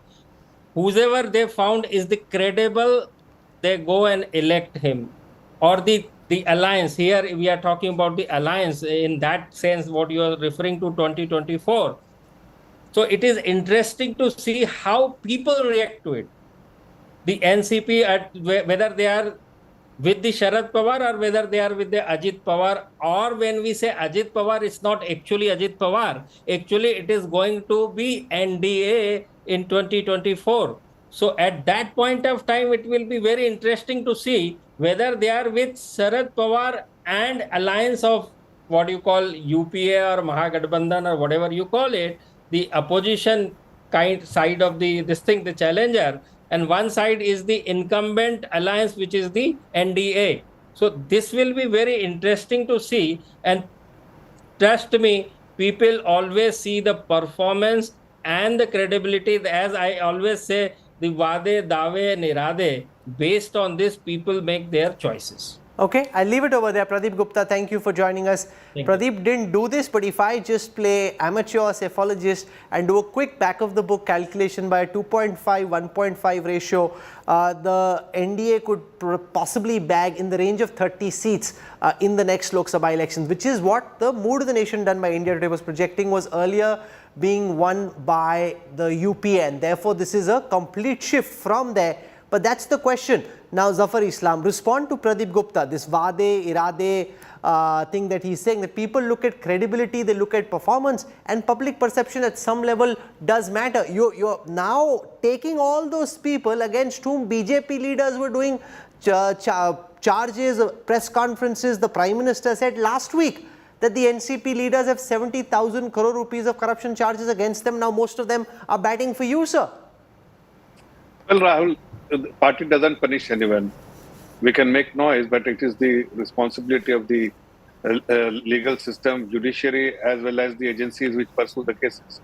If they were there happily and discharging all the responsibilities associated with a legislator, then they might as well do it here as well. So, had that been a problem, then they would have been fired by Sharad Pawar, those people who were there earlier. No, but Sharad Pawar wasn't doing it, which is why your party was attacking them. Your party was claiming that you were a party with a difference. It's not just what the investigative agencies do. The fact that they're now part of the BJP alliance gives them some kind of a legal shield. That's the reality. I think what Pradeep ji has said very candidly and clearly, that the performance and the credibility is something which people will evaluate. And you have seen the performance of India government. You have seen how the development is taking place and how we are prioritizing development and improving the life of a common man on the street rather than going for position, because we are already in the government. They have joined us because they feel that the credibility of the Honorable Prime Minister is very, very strong in the eyes of the people, because he is a performer, he is seen as a performer, and he also is seen that he is somebody who is taking the initiative to safeguard the interests of the common man, and also in introducing many welfare schemes to address the concern of the common man. So there is a credibility issue which is very strong here, and also the developmental approach which we have, which is being also seen on the ground, is something which people definitely appreciate. Matthew Anthony, no matter what happens in the public court, yes. Away from that, if you just see the opposition parties, MVA, everybody is vying for power. They want to have some position because they're in a position of weakness. They want to have grab power, so they want to come together because these are the people who have not done for the people, and that's why they are being. So, but that's exactly what you've done as well. Ajit Pawar hasn't come because of the love of his heart. He's come because of the sake of power. It's not as if he's come suddenly because he's converted to your ideology. You promised him deputy CM-ship, which is why he's now on your side, sir. No, but you have heard him saying that I have joined NDA purely because I want to be part of the success story, the development which is taking place. Surely, even you know that he's just saying that take away deputy CM-ship from his side, or the 9 people who've joined with him, then we'll see how many still stay with you. That's the reality. So he's a strong leader, and people know that he's a very strong leader in Maharashtra. No, sure, he is a strong leader, no doubt, which is why you wanted him. He is a force multiplier for you. Matthew Anthony, if you listen to what Pradeep Gupta said about this 2.5, 1.5, then the last... 30, we will give it 48 seats. In the last Mood of the Nation poll, the UPA was shown doing well in Maharashtra and Bihar. You know, what happens in Bihar is still a question mark, but in Maharashtra, just the electoral arithmetic has been re-engineered now, where it's very clearly advantage BJP at this moment, unless Sharad Pawar can pull more of those 24 MLAs back.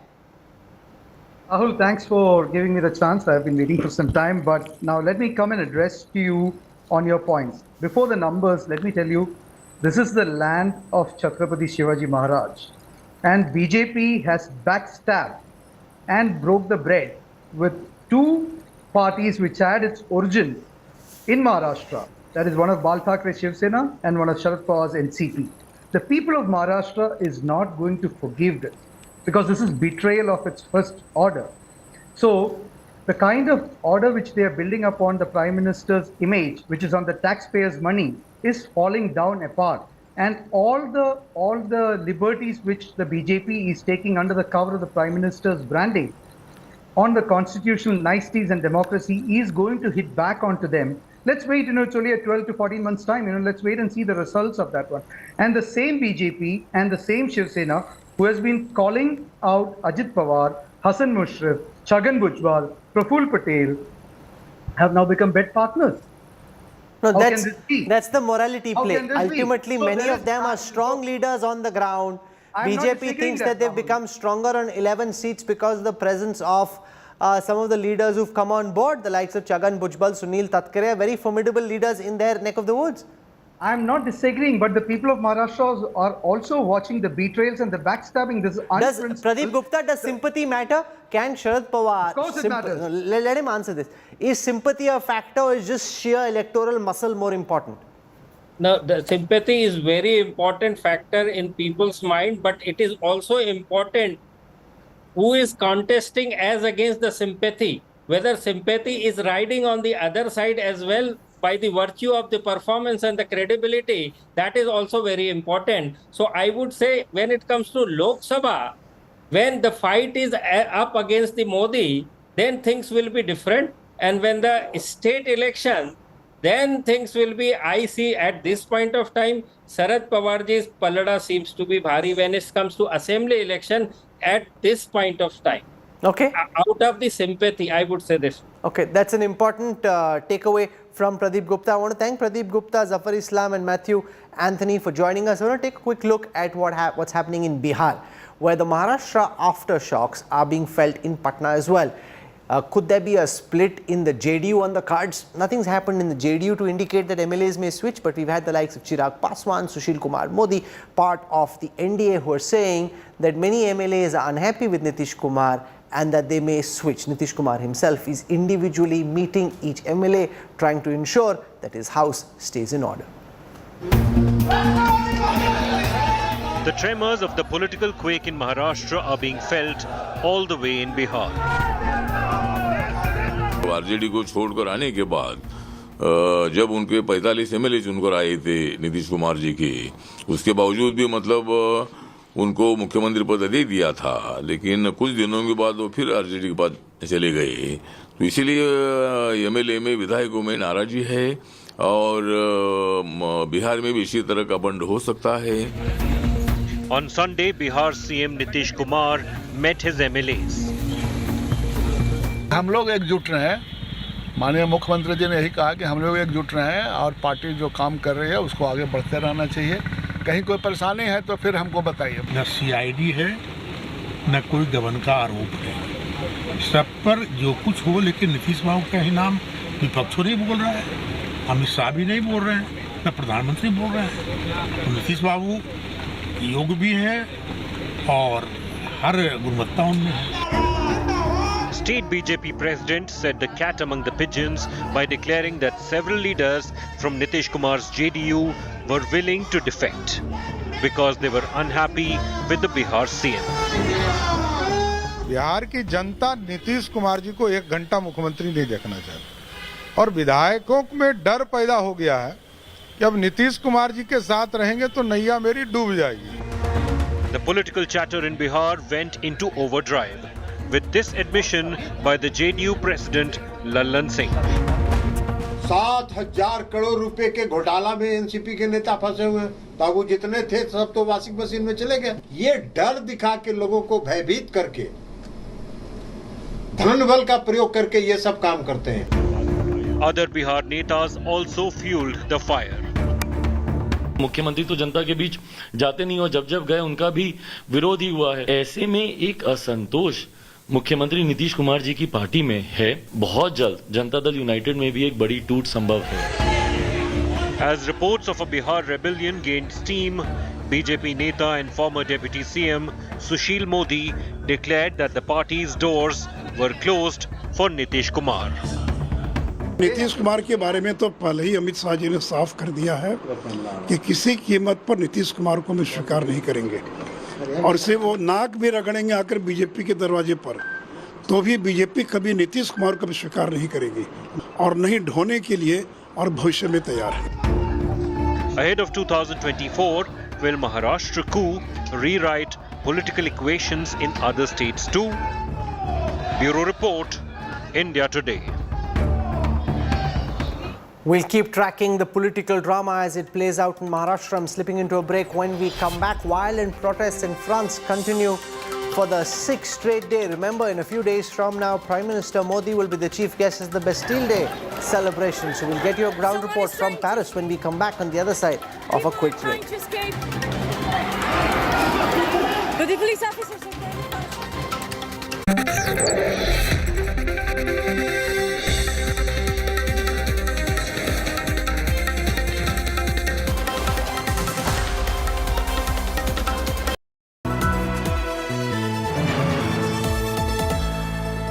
The India Today Group is pleased to announce the launch of a brand new online portal for our Best Colleges survey, featuring 6 years of ranking data as well as a wealth of granular information on thousands of institutes of higher learning. Our interactive portal offers easy access, analysis and guidance to our Best Colleges of India survey results for over 2,000 colleges across 14 streams. We invite everyone to visit our site, bestcolleges.indiatoday.in, and we wish aspiring students all the very best.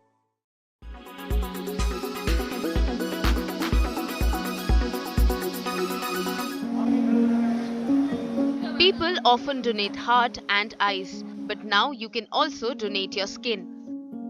North India's first skin bank is ready in Delhi's Safdarjung Hospital. Eligible disease donors can donate skin and give someone a new lease of life. Burn victims can immensely benefit from these skin banks for their graft surgeries. Skin banking में ये खास बात है कि इसमें कोई matching की जरूरत नहीं है। कोई भी पेशेंट स्किन डोनेट कर सकता है। उस मरीज की उस डिजीज़ की दी हुई स्किन किसी भी दूसरे मरीज में इस्तेमाल हो सकती है। ना कोई ब्लड ग्रुपिंग मैचिंग चाहिए, ना कोई और HLA मैचिंग चाहिए। और जिसमें ये स्किन हमने लगाई है उसको जीवन में कोई स्टेरॉयड और इम्यूनोसप्रेसेंट्स खाने की कोई जरूरत नहीं है। Safdarjung Hospital authorities are also doing everything they can to make people aware about skin donation. With the help of specialized equipment and proven techniques, donated skin is processed and stored in bank before transplantation. इतने सारे wards हैं जो भी नए doctors join करते हैं, junior residents हैं, वो ज्वाइन करते हैं तो उनको सेमिनार्स लेके उनको इन्फॉर्म करके उनको बताया जाएगा। डेथ फॉर्म है, जब हम लोग उसको साइन करते हैं तो उसमें भी हम सोच सकते हैं कि हम उसमें भी ऐड करा दें कि हम आई डोनेशन के लिए विलिंग हैं और स्किन डोनेशन के लिए विलिंग हैं। As of now, there are 16 skin banks across the country, and here's hoping that this latest center in Delhi opens the doors for many more such skin banks in India. With Neetu Jha, Bureau Report, India Today.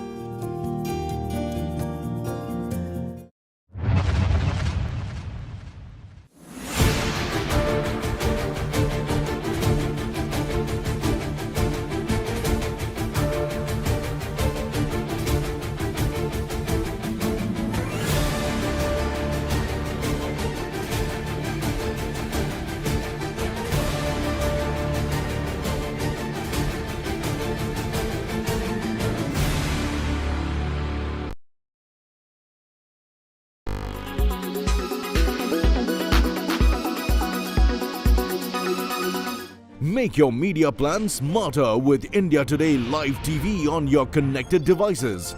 Amplify your brand with 100 million smart internet viewers. To advertise, mail us at sales@aajtak.com.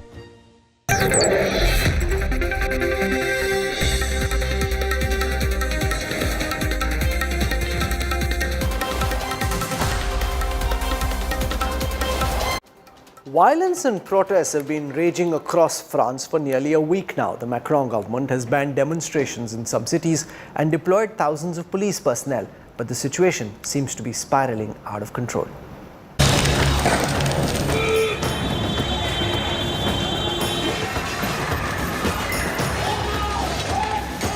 Arson, looting and riots. France is swept by a storm of violence.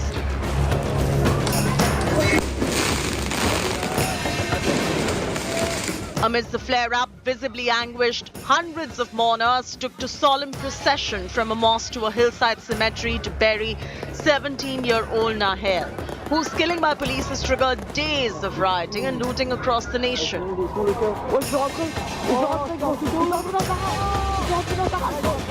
The government, in a bid to control the flare-up, has banned demonstrations in some cities and issued travel warnings. The protests in France were marked by pillaging of shops, including flagship branches of Louis Vuitton, Nike, Zara and Apple. Disturbing footage captured the rioters looting shops.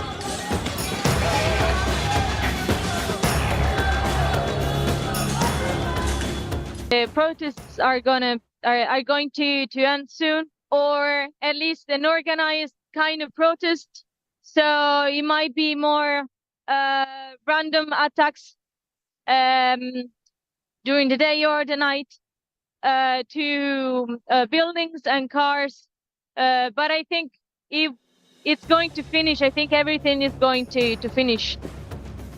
In the Paris suburb Les Roses, attackers rammed a car into the house of the mayor, injuring his wife as she tried to flee with their 2 children. The government deployed 45,000 police to city streets across the nation to head off a 5th night of violence. Over 2,000 people have been arrested overall since the teen's death on Tuesday. As France continues to seethe with rage, President Emmanuel Macron on Saturday scrapped an official trip to Germany. This comes the day after Macron was ridiculed for partying at an Elton John concert while France was engulfed by violent riots. Officials hope that a turning point may have been reached, that rioters are losing energy thanks to the security crackdown and the massive unpopularity of their actions. With Maria Guilia, Bureau Report, India Today. This is where I wrap up the news track tonight. Our teams are out on the ground across Maharashtra tracking all the political developments there. We're also looking at the impact the Mahabharat is having on other parts of the country and the build-up to the 2024 elections. We'll keep getting you the best political coverage in India. I want to thank you for joining me on the news track, and I look forward to seeing you 8 p.m. tomorrow evening. Till then, from all of us here, goodbye, good night.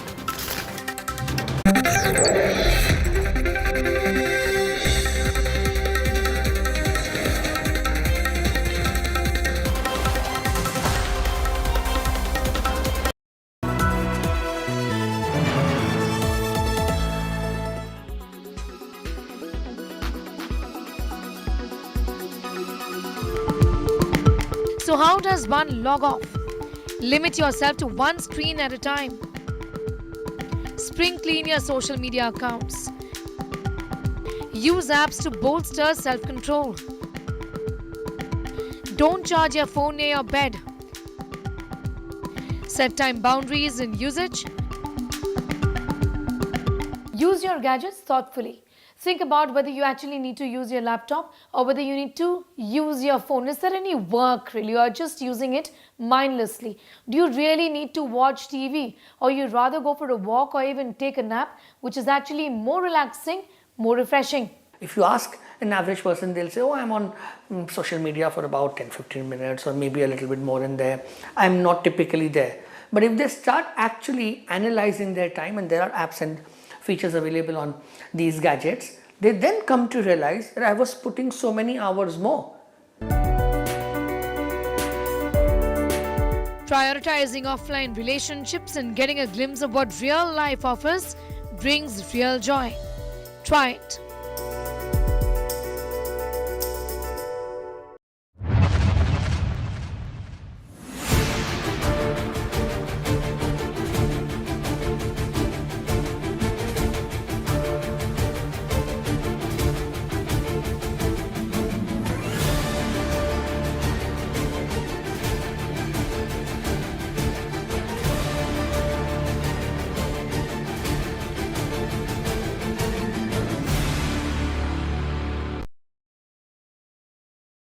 Weather forecast now. Delhi, maximum 41 and minimum 29 degrees. Mumbai, maximum 30 and minimum 27 degrees. Kolkata, maximum 36 and minimum 28 degrees. Bangalore, maximum 27 and minimum 21 degrees. Chennai, maximum 29 and minimum 25 degrees. Hyderabad, maximum 34 and minimum 23 degrees.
The world of wellness has advanced. Cryotherapies are now being used increasingly for fitness rehabilitation. It is very cold. I'm dying. They help as anti-inflammatory treatments and can treat the entire body. Beat the face with a cryofacial that helps puffiness of the face, cryo body sculpting that helps you get rid of stubborn fat by freezing fat cells, cryo for localized pain, and cryo baths that help you recover from any aches and pains. Where do we even begin? Let's start with cryo baths. The ice baths are now replaced with the state-of-the-art chambers where you jump in minus 110 degrees Celsius once a week or as guided by your doctor.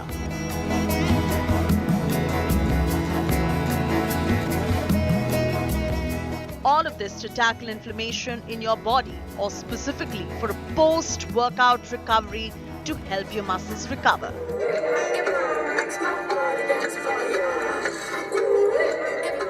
Alright, so what I'm doing here is the power of ice. I'm going to show you the power of ice on my face with a cryofacial. I'll get a cryotherapy done and show you what an ice bath can do to you when it comes to recovery from a lot of inflammation and a lot of fatigue that your body goes through because of exercising or injuries or any kind of rehabilitation that you require.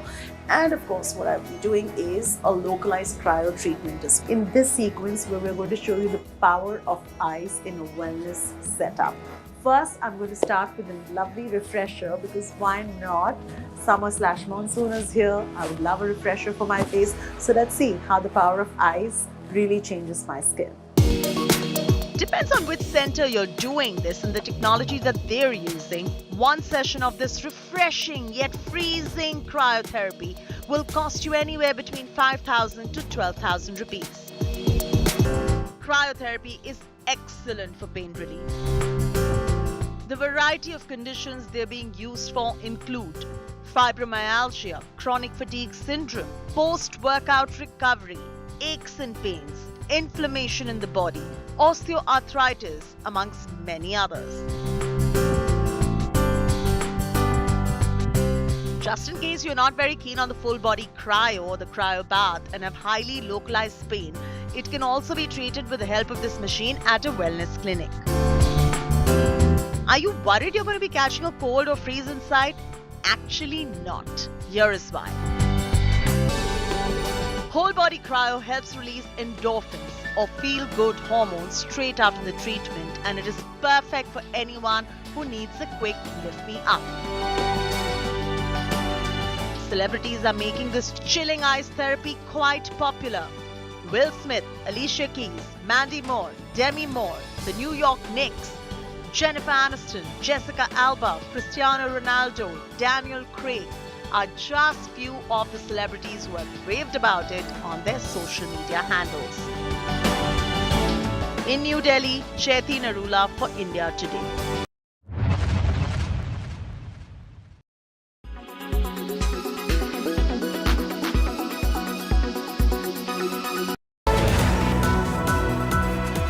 Oh, sorry. तो भाई और बहनों, Nitish Kumar and band की प्रस्तुति आज मेरे यार की शादी है featuring Rahul Gandhi ready 1 2 1 2 2 2 2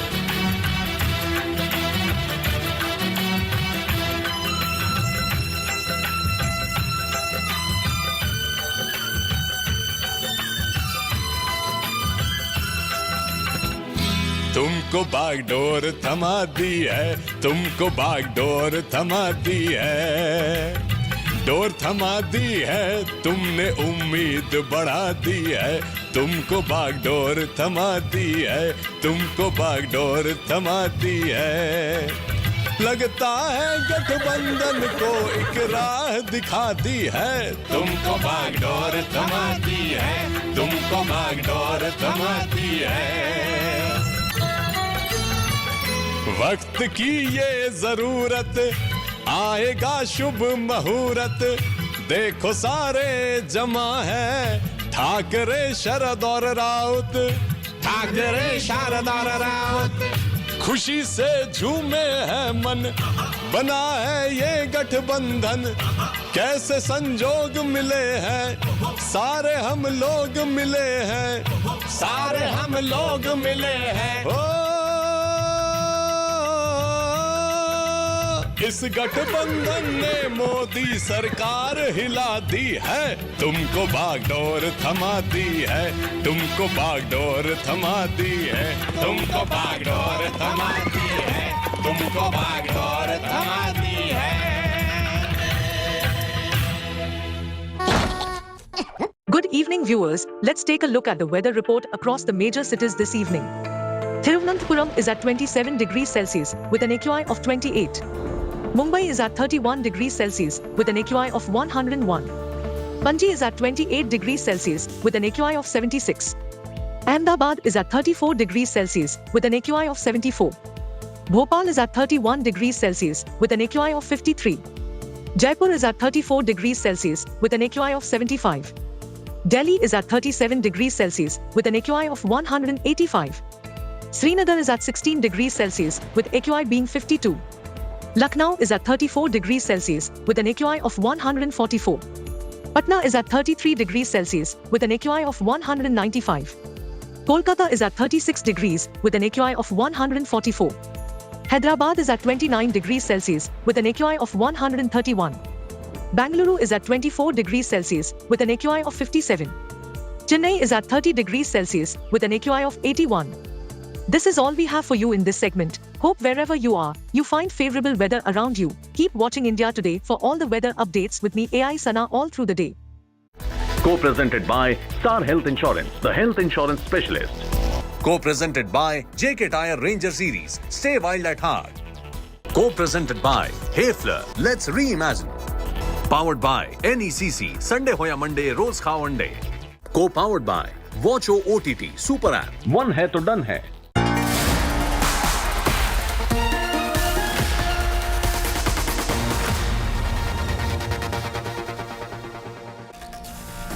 Good evening, hello and welcome. You're with the news today, Monday night. This is your primetime destination news. Newsmakers talking points. The big talking point: has the BJP torpedoed the opposition unity project? That's right. That's the question we're going to raise. It's at a time of what we call power play or Pawar play. Ajit Pawar versus Sharad Pawar. Is that the new battle line? Praful Patel is among my exclusive newsmakers tonight. But first, as always, it's time for the 9 headlines at 9. The war in the NCP intensifies as Sharad Pawar sacks nephew Ajit and 8 other rebels, including Praful Patel. Ajit declares he is the real NCP, says he needs 36 MLAs to evade anti-defection law. He has many more, he claims. Maharashtra quake tremors now felt in Bihar. State BJP president claimed many MLAs are unhappy with Nitish Kumar. Round 2 of United Opposition meet that was to be held in Bengaluru is pushed to the 17th of July. Trouble mounts for former Bihar Chief Minister Lalu Yadav's family. CBI files a charge sheet in the land for job scam. Lalu, Rabri and Tejaswi among those named. Parliamentary panel on uniform civil code to meets in the national capital. BSP and Uddhav Sena back the one nation, one law. Congress questions the timing. No bail for former Deputy Chief Minister Manish Sisodia. Delhi court rejects his bail plea in a Likhagate case. Enforcement Directorate heat now on industrialist Anil Ambani, grilled for alleged 2020 foreign exchange violation case. Ahead of Panchayat polls, violence continues unabated in Bengal. Governor gives 48 hours ultimatum to Mamata Banerjee to take action against pre-poll violence. Khalistani hate plot against India. Indian diplomats on Khalistani hit list. External Affairs Minister Jai Shankar requests Canada, US to not give space to Khalistanis. France on the edge. No end to arson and violence. Suburban mayor's home set on fire. President Macron ramps up surveillance.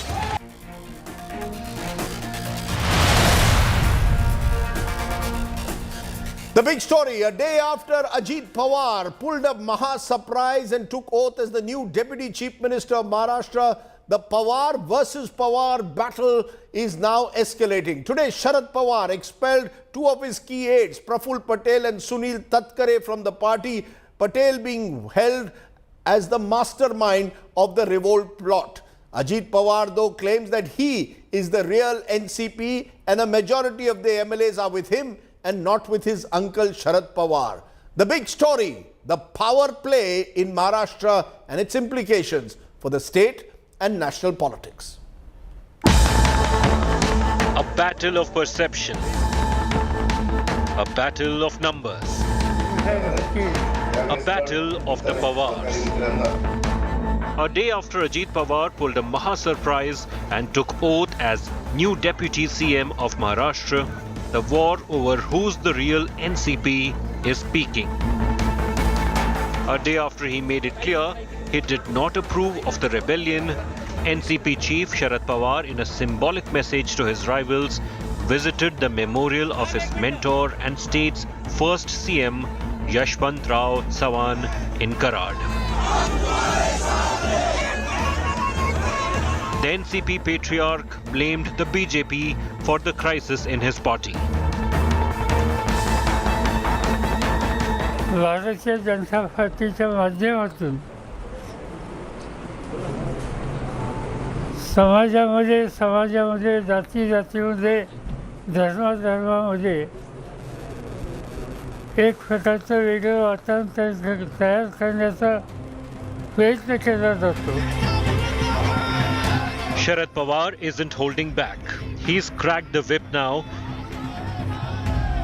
आणि हे शरद पवारांचे कालचे पत्र, ज्यामध्ये सुनील तटकरे आणि प्रफुल्ल पटेल यांना पक्षातून निलंबित करण्यात आलेलं आहे. तुम्हाला पक्षातून निलंबित केलेले असताना तुम्हाला नेतृत्व म्हणजे तुम्हाला एकतर कायदेशीर अधिकारच नाहीत नेमणुका करण्याचे कॉन्स्टिट्यूशन मध्ये सुद्धा. NCP approached the Maharashtra Assembly Speaker and the Election Commission, appointing Jitendra Wad as the new NCP Chief Whip and Leader of Opposition. Meanwhile, Ajit Pawar has been a busy man. holding meets with his loyalists and then meeting with Devendra Fadnavis as well. The breakaway NCP faction also appointed Sunil Tatkare as the state party chief. बहुसंख्य आमदार हे राष्ट्रवादी काँग्रेस पक्षाबरोबर आमच्याबरोबर आहेत. काही आमच्या 9 लोकांना notice काढली वगैरे काढली, त्यांना काही नोटीस काढण्याचा अधिकार नाहीये. शेवटी पक्ष आणि चिन्ह हे आमच्याबरोबर आहे असं आमचा ठाम विश्वास आहे. So who's got the edge now out of the Pawars? Out of the total 53 NCP MLAs in the Maharashtra Assembly, India Today has learned that Ajit Pawar's camp had 24 MLAs, while Pawar camp had 14 MLAs, while 15 of them were still undecided. The anti-defection law says that a group of lawmakers can only leave a party to join another party when they have support of at least 2/3 of the majority of the total MLAs from the original party. As per this rule, Ajit Pawar needs backing of more than 36 MLAs out of 54 which got elected in 2019 assembly polls. With camera person Kiran Sakpal, Ritvik Bhalekar, India Today, Mumbai.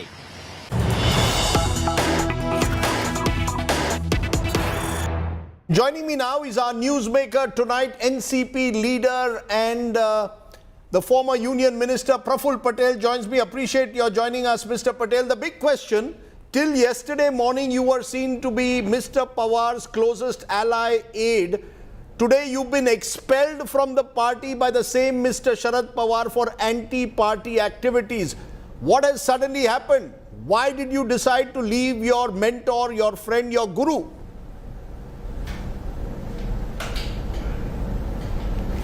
Well, today is Guru Purnima, so my pranams to my Guru, and let me be honest, Rajdeep, that as far as being with Mr. Pawar, he's always been very nice to me and I have always stood by him. So the relationship at a personal level will never change. And I can also tell you that as far as this entire episode is concerned, let me put it only in the perspective that this is a decision taken by the party. This is not an individual decision of Praful Patel or Ajit Pawar. And therefore, a large number of, whether it's elected representatives, a large number of party workers, party organization people have come together and taken a decision to join this government. No, but who is the question is, who is the party? Is the faction that you belong to the party or the faction that Mr. Sharad Pawar and Supriya Sule are a part of? Because she wrote a letter this evening saying you and Sunil Tatkare should be acted against for disciplinary activities, anti-party activities, and within an hour of that you have been expelled from the party that you were a founder member of. So Mr. Pawar seems to suggest you, Ajit Pawar and others are the ones who are guilty of mass indiscipline. Well, anyway, these are things, Rajdeep, in such situations, there's always, somebody saying it's like a tu-tu meme game. So I don't want to get into that at all. There are various forums which decide all these things.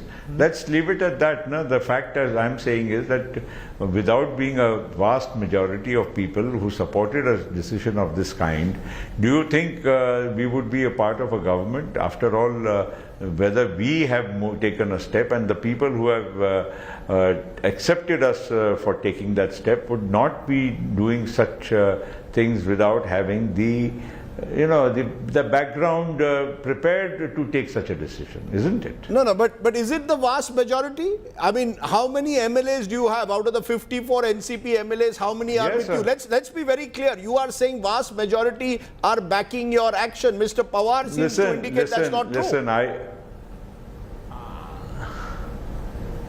Well, anyway, I can only tell you there's a vast majority of people, including the vast majority of MLAs also, who are supporting this decision. So that's why I said, I repeat, it's a party decision. It is not a decision of Mr. Ajit Pawar. But Sharad Pawar isn't Sharad Pawar your party president? As I said, Mr. Praful Patel, isn't Sharad Pawar your party president? Isn't Mr. Sharad Pawar your party president? Well, he is. He is our party president, but I am also his working president, appointed by him after a process of going through a working committee. I have not been appointed just for the namesake by just a fiat. I have also been appointed by him only after following a due process. And I don't think that anything what we have done would be constituted to be something, which goes against the interest of the party. At the end of the day, please tell me that if a large number of people, a vast majority of the people want to take a certain decision, and mind you, this is not some sudden surprise, this kind of decision has been discussed and debated in the party on various occasions. It's not that suddenly one fine day we have woken up. After all, just look at it. If the only objection is that the BJP is a pariah and we should not be going with the BJP, then why did we tie up with the Shiv Sena, which has been an ally of the BJP earlier for 25 years and probably has far more radical outlook on various issues than even the BJP. So I don't think, whether it is a Shiv Sena earlier decision or today a BJP decision should really be looked upon as something which could not have been, it's not like an untouchable decision. Let's get this very clear. You are saying these issues have been debated in your party fora. Are you telling me that Sharad Pawar was taken into confidence? You discussed the decision to go with the BJP with Sharad Pawar, because he has indicated that even if there was such a discussion, he was very clear he was not going to go along with it. So I want clarity from you. Did you discuss this with Mr. Sharad Pawar? Did it at any stage have his blessings, his consent? No, I have followed your question, Rajdeep. The point here is discussion and debate and decision. Okay, I agree with you. Final decision was maybe, not finally taken by him, but the vast majority of the party did take a decision, and that's why this is a situation where Mr. Ajit Pawar was sworn in, and along with others as a minister and a deputy chief minister in the government of Maharashtra. Did it have his blessings? Did it have his consent at any stage? Did it have his consent at any stage, or is this a decision you took against his consent? Against his wishes?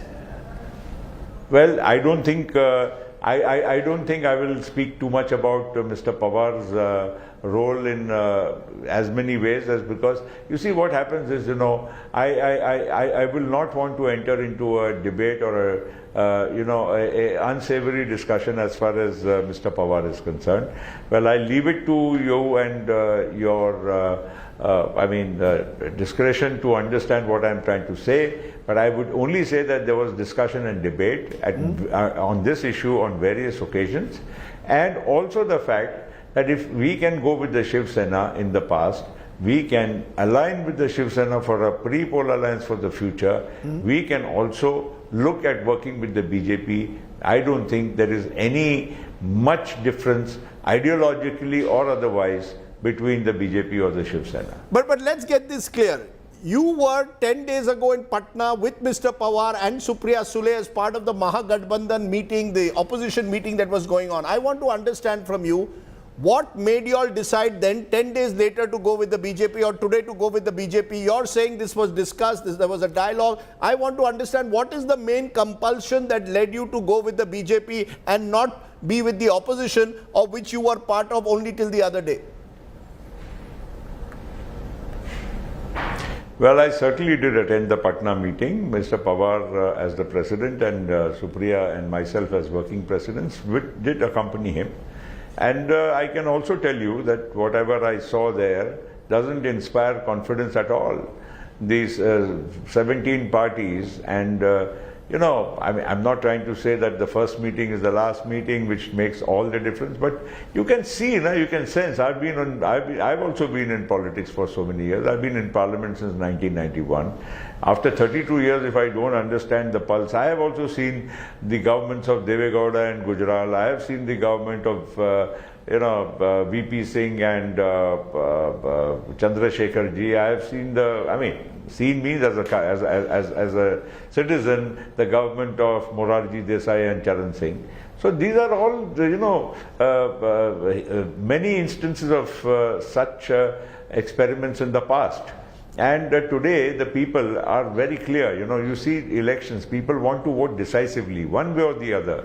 They've understood that coalition governments don't work. The UPA, of which we were a part, worked well because the central party, the Congress, in the first instance had about 145 MPs, but there were 64 MPs of the left parties which were supporting a government unilaterally without any expectation. So a 200 plus number invited another 30, 40, 50, 60 MPs to join, and that changed the complexion. Second time Congress got 206 seats, and it changed the complexion because then you needed far lesser people to support the government. So that's the point. You see, you need a central, strong party, and that doesn't exist today, unfortunately. Anybody, would you like to take a guess that somebody is going to get 150 seats to be able to support a coalition around that number? So you're saying you all went with the BJP because you believe the BJP can provide a certain stable magnet, a stable leadership, which you believe the Mahagathbandhan cannot. How will you then respond to the fact, Mr. Patel, that there are critics of you and your and the revolt, like Prithviraj Chavan, former Maharashtra Chief Minister, who says, please call this NCP ED because the Enforcement Directorate has targeted many of you, including yourself. That's why, for protection, you have joined the BJP. This is not about anything else but power and protection. I want to say one thing only about myself. There is no case against me. So let's not talk about that. The second thing is, in such situations, everybody just wants to hurl, accusations at one another. So that's an easy fodder for, such kind of conversation. Just because I don't like you, some wild allegation. Let it be at that. No, these are not wild allegations. Ajit Pawar has Enforcement Directorate cases. Chhagan Bhujbal has Enforcement Directorate cases. Mr. Tatkare is being investigated, and you too. Your properties were attached. You too had inquiries. How can you deny it? I am sorry. You are wrong. You are wrong. There is no case, and please let us not get into all these kind of, if somebody just wants to start, you're on television and you just want to start some, a roving investigation on your own, I can't answer that. No, but Devendra Fadnavis, sir, said openly that he would make sure that Ajit Pawar does chakki pissing. In fact, the Prime Minister a week ago said that the irrigation scam, cooperative scam are evidence of ghotala in the NCP. Now the same NCP is joining hands with the BJP. What's the message, sir, to the voters of Maharashtra? Well, I don't think there is anything, at least from our side, to clarify. So please, I can only say that we have taken a decision based on a larger party platform, and that decision has been implemented yesterday. What happens then, sir, to the future of the NCP? You've got a situation where Supriya Sule was made working president along with you.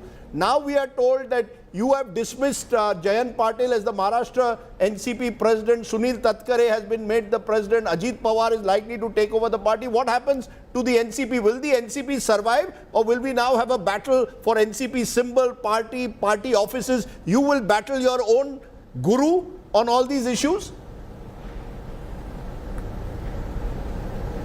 No, I don't have anything to say about my guru. Please don't again bring him again and again. No, but the battle over the party, the battle for the party, this is a battle for party symbol. Rajdeep, there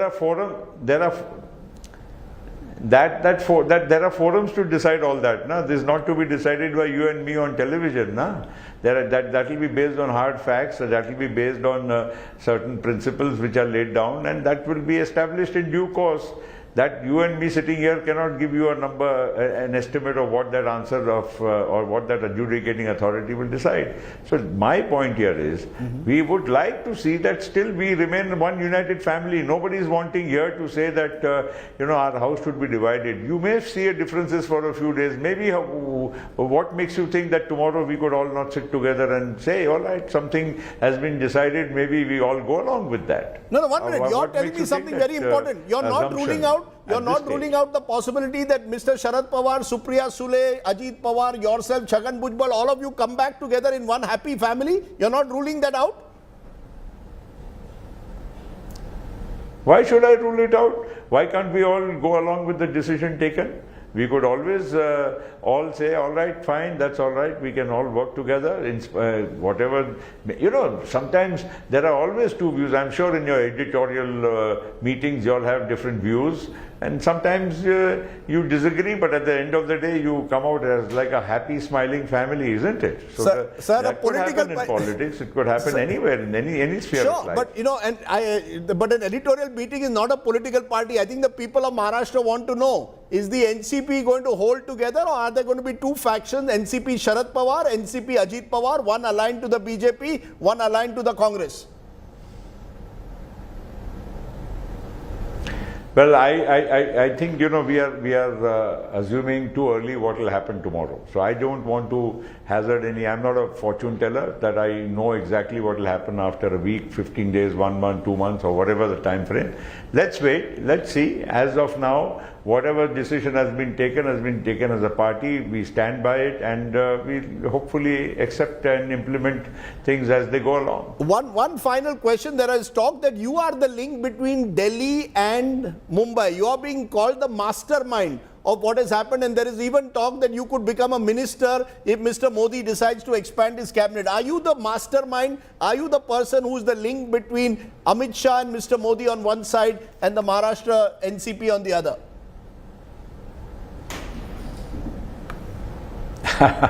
Rajdeep, again, please don't, try to expand the sphere and scope of our conversation. I have had, or we have had, no conversation about anyone's role, including mine, in Delhi or in the government. I'm just telling you very clearly, neither is anybody a mastermind. This mastermind is the whole party. The mastermind is the entire decision-making process of all the people put together. It's not been done by me or one person or two people. That's why I'm saying, please don't take this as a decision taken for some consideration here or there. It's a larger platform on which everybody's tried to see common ground, whatever it may be. For some it may be a great decision, for some it may not be a good decision. I don't know. It depends which way you look at the glass half full or half empty. No, but I'm told that the only reason you took this decision. Let's see how things unfold. No, but isn't it only about power? The fact is, NCP wants to be in power. You can't live without power. That's the only ideology that holds you all. You all wanted to be in power at all costs, even if it means tying up with the BJP and Eknath Shinde. You wanted to be in power at all costs. That's what it is. Narendra Modi for you is about power. Rajdeep, please don't shoot off so early. Then why did we form a government after losing the election in 2019? We didn't win, na? Congress and NCP fought an election together as an alliance. We didn't win the election.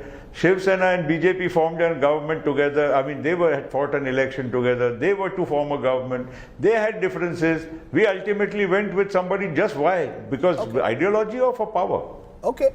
Let's leave it there. You're claiming, therefore, so don't. It's very nice. It's very convenient to say something when it suits you and say something else when it doesn't suit you.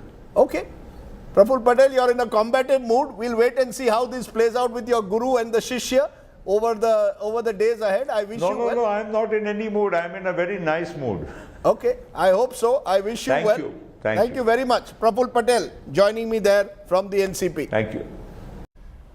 Mr. Patel saying NCP will remain one day a happy family. We'll wait and see what happens in that family. But the fact is, the split in the NCP is a blow to the opposition unity project. Remember, second meeting of all the opposition parties, non-BJP parties, was scheduled to take place in Bengaluru on 13th and 14th of July. It's been postponed a bit now to 17th and 18th of July. The opposition claims the decision was taken considering the monsoon session of Parliament is approaching and several assembly sessions across the country. The question now is, of course, what happens next? Because there's talk that this could now be also happening in Bihar after Maharashtra. The big questions that we want to raise tonight. The opposition unity project. How will the NCP split impact it? The Mahagathbandhan, has it been grounded even before takeoff? Will the BJP take this Maharashtra model to other states? Joining me now, Shehzad Poonawalla, the BJP spokesperson, Syed Nasir Hussain, Congress MP and spokesperson, Sameer Dalwai, NCP spokesperson. Appreciate all of you joining us. Nasir Hussain, to you first. The Congress is watching what is happening in Maharashtra very closely. We are told, how will it affect your unity project? Till the other day, there was talk that Sharad Pawar would be a convener of this grand project. Now it appears that Mr. Pawar has to first fix his own home in Maharashtra.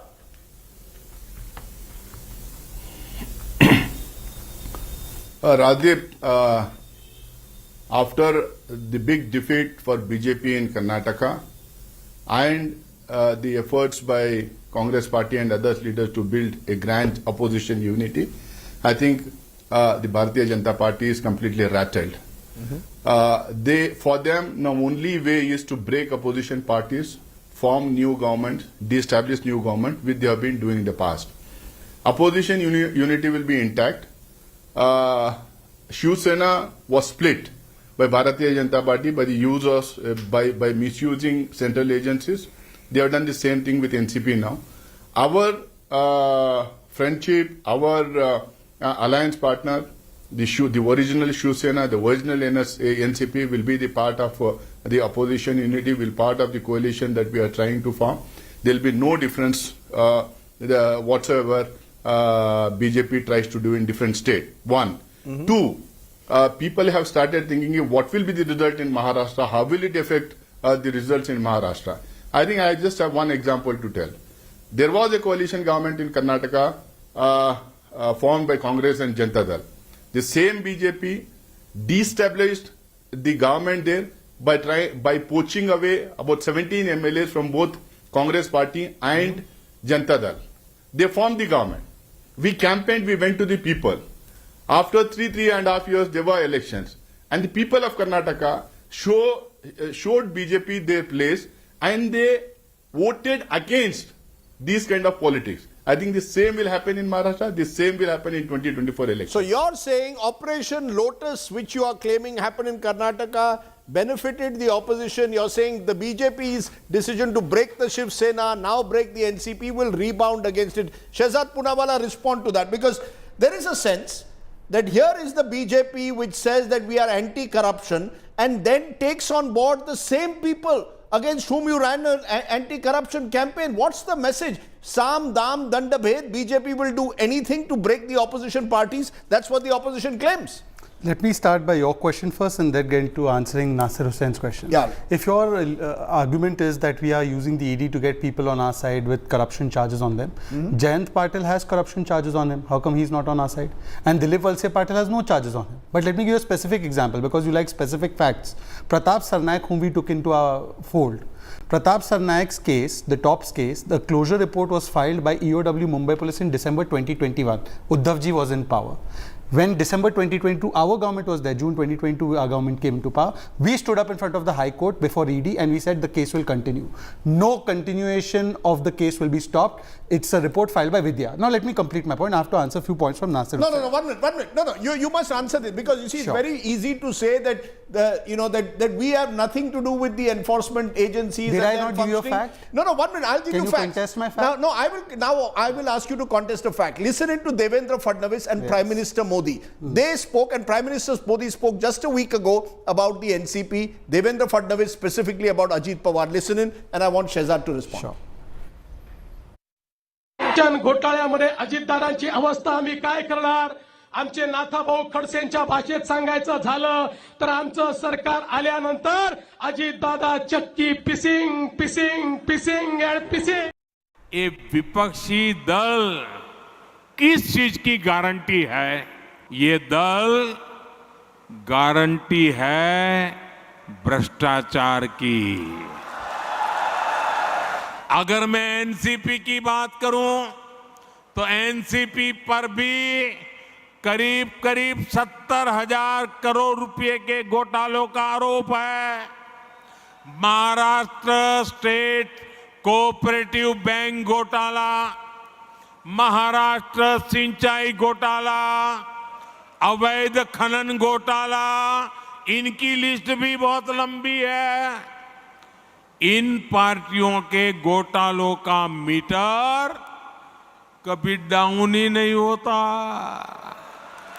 इन पार्टियों के घोटालों का meter down नहीं होता. The two instances the Prime Minister mentioned, irrigation scam and cooperative scam, Ajit Pawar is at the center of it. And you have taken Ajit Pawar and welcomed him into the party. Ironically, nobody, your senior leadership has not tweeted about it, but others are. The question is, I want to know very clearly, what is the message you are sending out? Is it, as I said, simply to use the ED, frighten people and force them to switch sides? Now, Rajdeep, you have to be patient with my answer, and I hope you will do that as in the interest of You have 1 minute fairness. without any interruption. Rajdeep, if Mr. Ajit Pawar was Bhrashtachari and not Chamatkari, why was he the leader of opposition of the entire united fold of the MVA? Why was Praful Patel the Karyakari Adhyaksh of NCP? And why is Jayant Patil still there as a person who has ILFS CD charges? One second. But how are you then No, you different to said them? 1 minute. You said 1 minute. Chalo.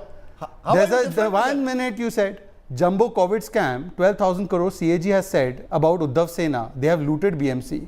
How come they are now sitting with them? If corruption is indeed the issue. And this is the first party which is saying that yes, we did corruption. First of all, what duration of the time that this scam took place? During the Congress NCP government. So Congress spokesperson is on record saying that in our time corruption did take place. But today, because Mr. Ajit Pawar has left their side, now that corruption charge applies. When he was with us, the corruption charge doesn't apply. You are not answering my question. I am answering all your questions. You said your government said that khaunga na khane dunga. No, you are no. Your government has said that khaunga. No, I want a straight answer. Okay, now let me answer this. What is your anti-corruption Rajdeep, plan you can't now? shout over me. What is your anti-corruption plan? Rajdeep, again I am reminding you, let me complete my full statement, and like you gave Nasir a full patient hearing, let me also make some points in counter to Nasir's point. Sure.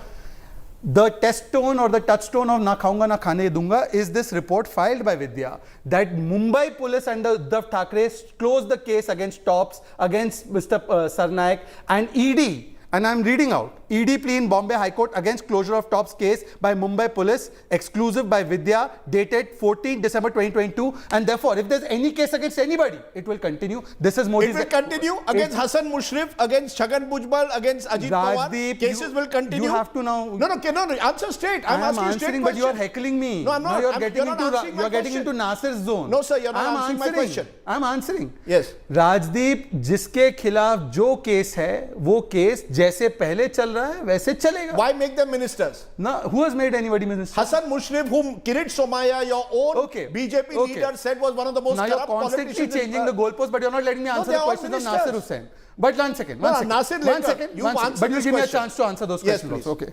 So, if Hassan Mushrif is not worthy of being a minister, till 1 p.m. yesterday, why was he in the NCP?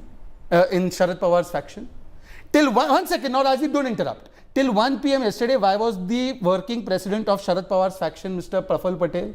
Or till 1 p.m. yesterday, why is it that Ajit Pawar was okay to be leader of opposition of entire MVA? And why is Jayant Patil still there? So-called good point. Because the moment... No, sir. Because the moment they have switched, they have become a washing machine. Okay, on this washing machine. You are okay with these people becoming Dhobi Ghat?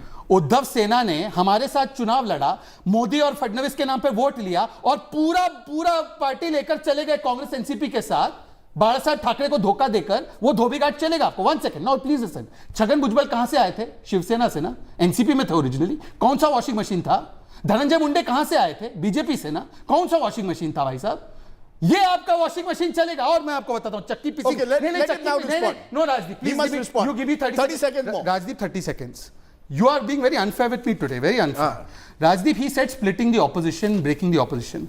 Even before NCP came to us, AAP attacked Congress over ordinance. Congress attacked left over Sudhakaran's arrest. Congress attacked TMC over Panchayati polls. Omar attacked AAP over 370. Congress attacked KCR, and today Akhilesh has met KCR and Congress is calling him B team of BJP. HAM, Manjiji, Ati Pichhada Samaj left the alliance. RLD did not attend the entire meeting. BJD, TDP, Akali, YSRCP, BSP, none of them were there.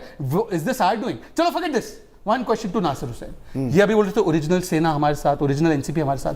मौका मिला नहीं. नाना पटोले, बाला थोराट बोलते हैं LOP position is ours. अरे बोलो ना LOP position NCP. Good question. And last point. 1 second. No. Now he must answer. No, he must answer now. Rajdeep, you have to indulge me for 10 seconds. 10 seconds more. We have not broken any party. original and full NCP, their LOP, their working president, founding member, chief whip, biggest leader of tribal, biggest leader of OBC, biggest woman leader, all of them are with us. Therefore, NCP is with us. Original Shiv Sena with symbol, ideology, Sankhya is with us. So we have not broken any party. Shiv Sena, Congress, NCP and BJP have formed a government. The Baghi faction is them. Okay. Baghi faction is now there. they must answer. That is the Baghi faction. No, sir. Now we are not with the Baghi faction. Now both Nasir and Samir must answer. Nasir, you first. Samir, you've been very patient. But Nasir, answer this. You know, the instances that Shehzad gave, it's all very well to say the BJP is out to break the opposition. But the truth is the opposition also, you can see the contradictions. Left versus Congress, AAP versus Congress, Mamta versus left. These are contradictions. Why blame the BJP if you can't get your house in order? It's Sharad Pawar versus Ajit Pawar. Why should you blame the BJP? Rajiv, 2-3 things. See, who called Ajit Pawar corrupt? Who called Hassan Mushrif corrupt? Who called Praful Patel corrupt? It was the BJP who called them corrupt. Who sent ED, IT and CBI against Hemant Biswa Sarma, against Suvendu Adhikari, against all those people who left Congress and joined BJP in Karnataka? This was done by BJP. They were not answering my question. What about the cracks in the opposition? CBI was used by BJP. What about the cracks in the opposition? Just one second. Now, all these people, just 1 second. Now, these people are in BJP. What is the stand now? Now they are telling they were okay to become LOP. Yes, they were okay to become LOP because we thought that they were not corrupt. You were the ones who were telling they are corrupt. What is your stand now? Point number 1. Point number 2. Why have these summons stopped going to Suvendu Adhikari, to Hemant Biswa Sarma, to others those who joined BJP till now? And you have put the right question to to the BJP spokesperson, asking whether the summons will stop to all those who have joined from NCP to BJP. What about now? the cracks This in one. the opposition? Second, on so the what about the unity. cracks in the opposition? On the opposition, what about the cracks in the opposition? There are no cracks in opposition unity. There are no cracks in... There is no cracks in opposition unity. UPA is intact. In fact, more parties have joined UPA. Shiv Sena has come to UPA. JDU has come to UPA. There are more parties joining UPA. It is the NDA from where the parties have gone. JDU was part of NDA. Shiv Sena was part of NDA. Akali Dal was part of NDA. There are so cracks in NDA. You're claiming NDA NDA is getting... Okay, NDA. you made the point now. No, just a minute. No, Shehzad, you must wait. No. Anyways, No. Okay, Samir Dalwai has been waiting patiently. Mr. Dalwai, you've raised your finger. The question is, it's all very well to blame the BJP for perhaps putting the fear of the ED in a few NCP leaders facing inquiry. The flip side is, this is open war of family succession war within the NCP. Why blame the BJP? They will take advantage of whatever happens within the opposition. It's your problem that you can't get your house together. Thanks, Rajdeep, for giving me an opportunity, and I hope you give me some time to speak. I quite enjoyed listening to my friend from BJP answering those questions, trying to typical case of the kettle calling the pot black. The point here is this. You asked me about the family issue. Let's please understand that the NCP is a party which has a national presence. It is not about a family. It's a party whose constitution has been approved by the Election Commission of India. It's a party. Let's not get into family issues here. And we are talking about 7, 8. No, it's a fight between Ajit Pawar and Sharad Pawar. And Supriya Sule. Why is it not family? People who have gone. It's not just that. Let's not only look at it as a family issue. 9 other people have gone. The first point is, it is a attempted break by the BJP in a party which is a democratically functioning party, and this game which the BJP has been doing in state after state, time after time, breaking other parties just to increase their own party, speaks 2 things. 1, that they are bereft of leaders of their own, which we are seeing over the last 10 years. 2, leaders whom they themselves call corrupt and they blame. 3 days back, when the Honorable Prime Minister himself said that these leaders are corrupt, they have no compulsion in associating with corrupt people. And once they are with them, as the list was read out by Mr. Nasir from the other spokesperson, I don't want to repeat that. No, but you compromised to... 1 minute, Mr. Dalwai, you compromised to... You are saying they have compromised with corruption. You will be arguing you compromised with secularism. In 2019, you joined hands with the same Shiv Sena, who for the longest time was your prime enemy in Maharashtra. What happened is, now Maharashtra sab kuch chalta hai. This is the problem. Maharashtra mein sab kuch chalta hai. let me come to ideologies. There is a long list of people who are serving ministers at national and state level in BJP who have not been acted against after they've joined BJP. Second point, in Karnataka, whatever may be the other issues, the biggest issues that people voted against was the 40% commission ki sarkar that was going on. Sir, you're not answering my question. Let me finish. No, you're not answering my question. What about the compromise you all made with ideology to tie up with the Shiv Sena? Why should, as Praful Patel said, I am happy to tie up with the BJP, you can tie up with Shiv Sena. The ideology of the BJP is no longer an ideology, it is an ideology. E-D-logy. Because I will tell you, each and every one of those people who have left the party yesterday have been harassed over the last so many months and years. I can tell you by name each of them were being harassed. The point is, will they continue? Will the law take its own course? Or was this a misuse of the law to bring them and break the party? And my last point, Rajdeep, is this. If the BJP needs to constantly be in a break mode, needs to be in an election fighting mode, when will they govern the country? And if they claim that they are doing a very good governance and development and vikas, why do they need to do all this? Okay. Why do they need Okay, you made your point now, Samir. Samir, you made your point. Why do they need to do all this? Okay, I'll respond to that. And that's the question about the opposition. You made your point, Samir. 40 seconds to make my point. No, you made your point. Is not breaking up. Let me just complete. Rajdeep, you are being very indulgent with them and you interrupt me in every 10 seconds. I request you to be indulgent with me. Let me speak. You've spoken a lot. No, Rajdeep. No, Samir Dalwai, you did not answer my central question. When you allied with the Shiv Sena, what was it?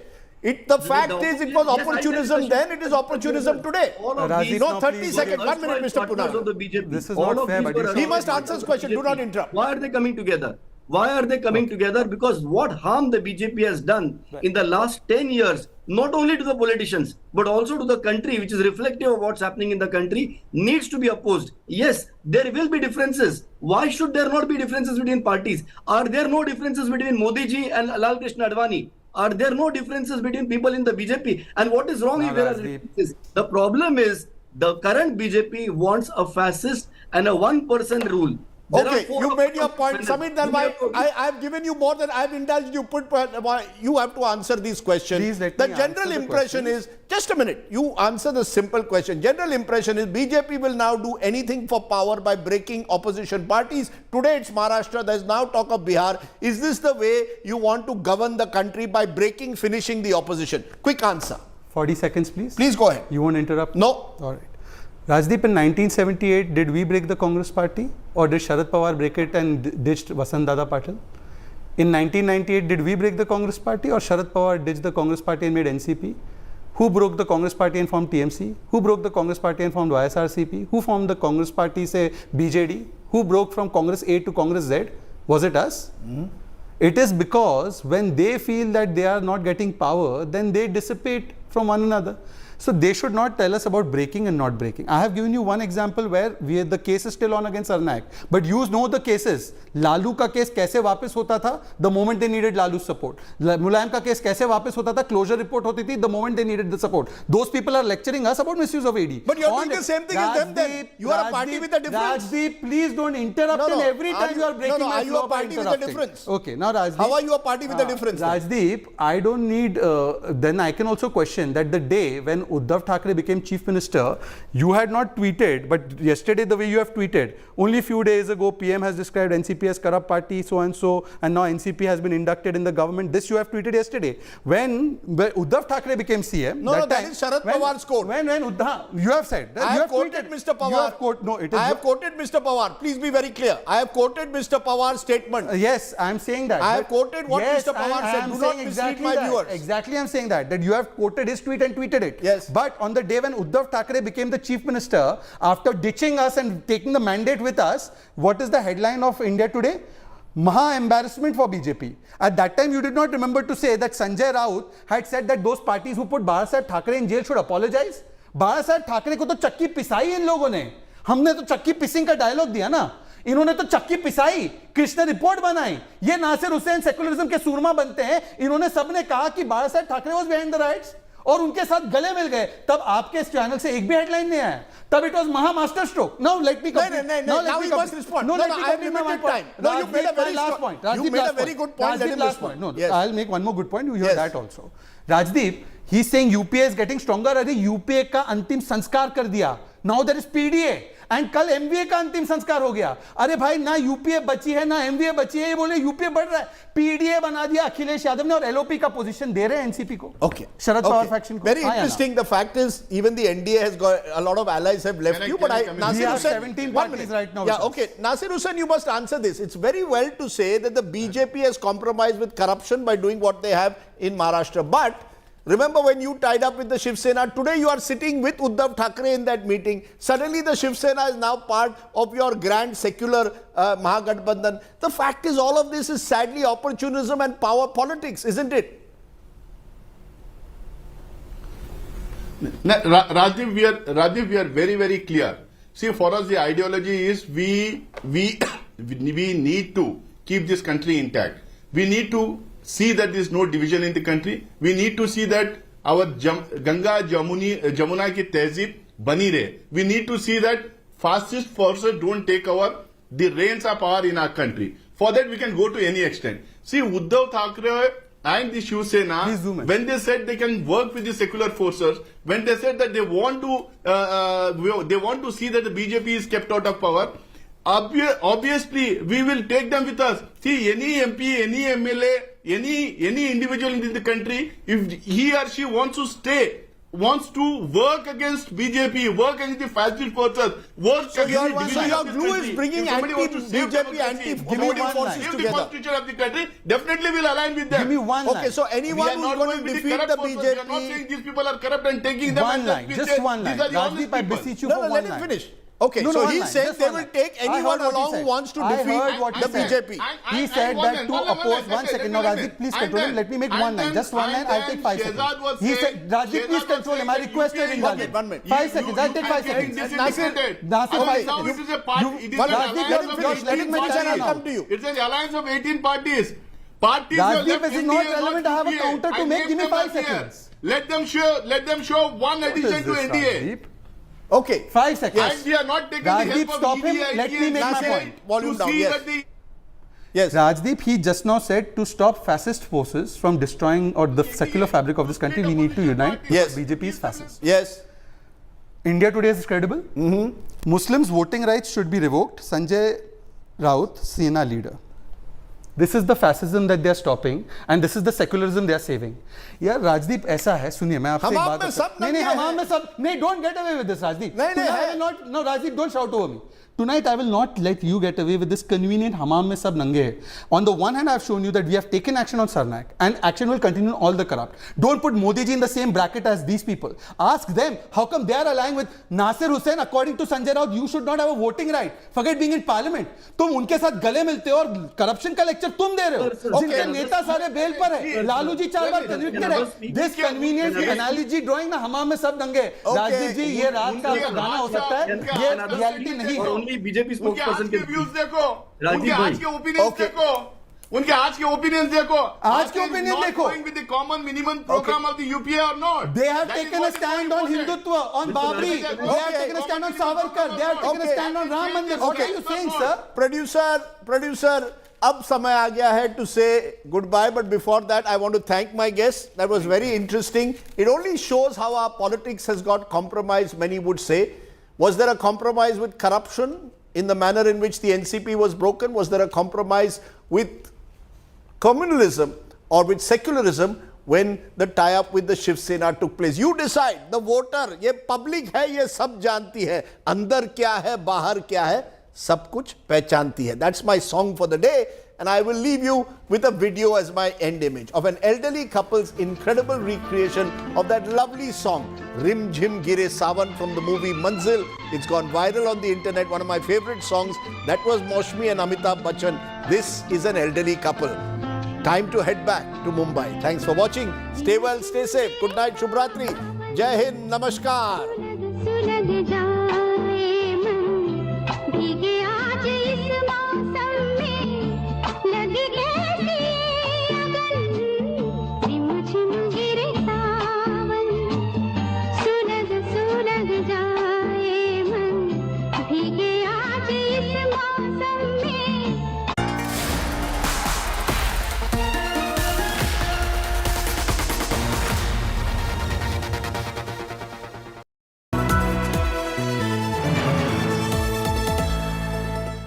India Today Group is pleased to announce the launch of a brand new online portal for our Best Colleges survey, featuring 6 years of ranking data as well as a wealth of granular information on thousands of institutes of higher learning.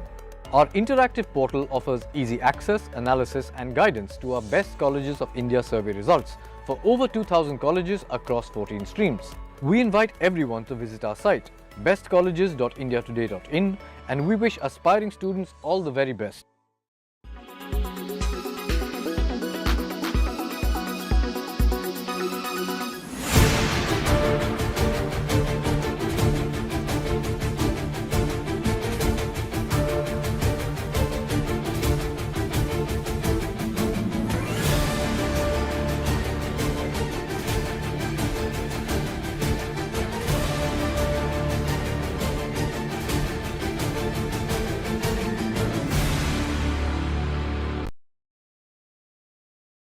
Weather forecast now. Delhi, maximum 41 and minimum 29 degrees. Mumbai, maximum 30 and minimum 27 degrees. Kolkata, maximum 36 and minimum 28 degrees.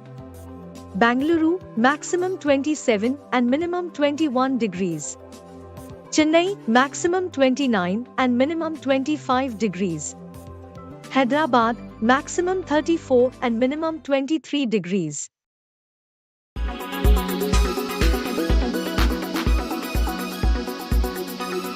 Why does this happen? Let me tell you the science behind it.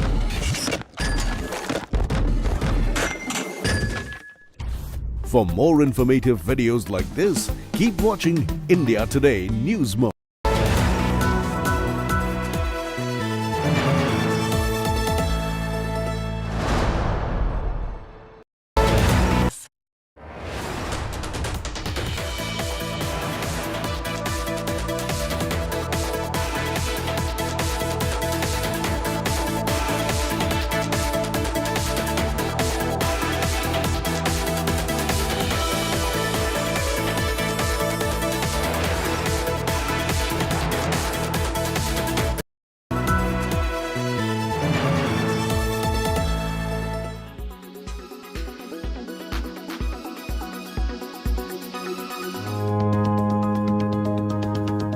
Maybe you've succeeded in quitting your regular soda consumption, but diet sodas aren't your alternative.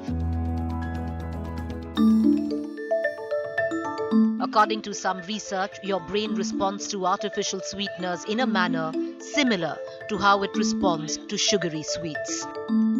Consuming them frequently could make you want more high-calorie food, increasing your risk of weight gain. The same applies to diet sodas.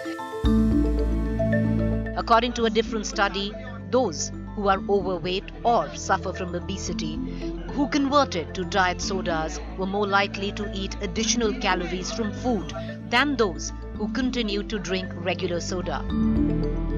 Actually, individuals who use diet soda have a greater BMI than those who do not. Diet soda can confuse insulin. Your brain normally associates sweet with calories. In the realm of human physiology, that's a good thing. It drives your body to release insulin as sugar's chaperone to the cells to create fuel. In the past, people assumed this process couldn't occur when we consumed artificial sweeteners because calories don't allow the sweet flavor. Diet soda might alter how your brain responds to sweetness.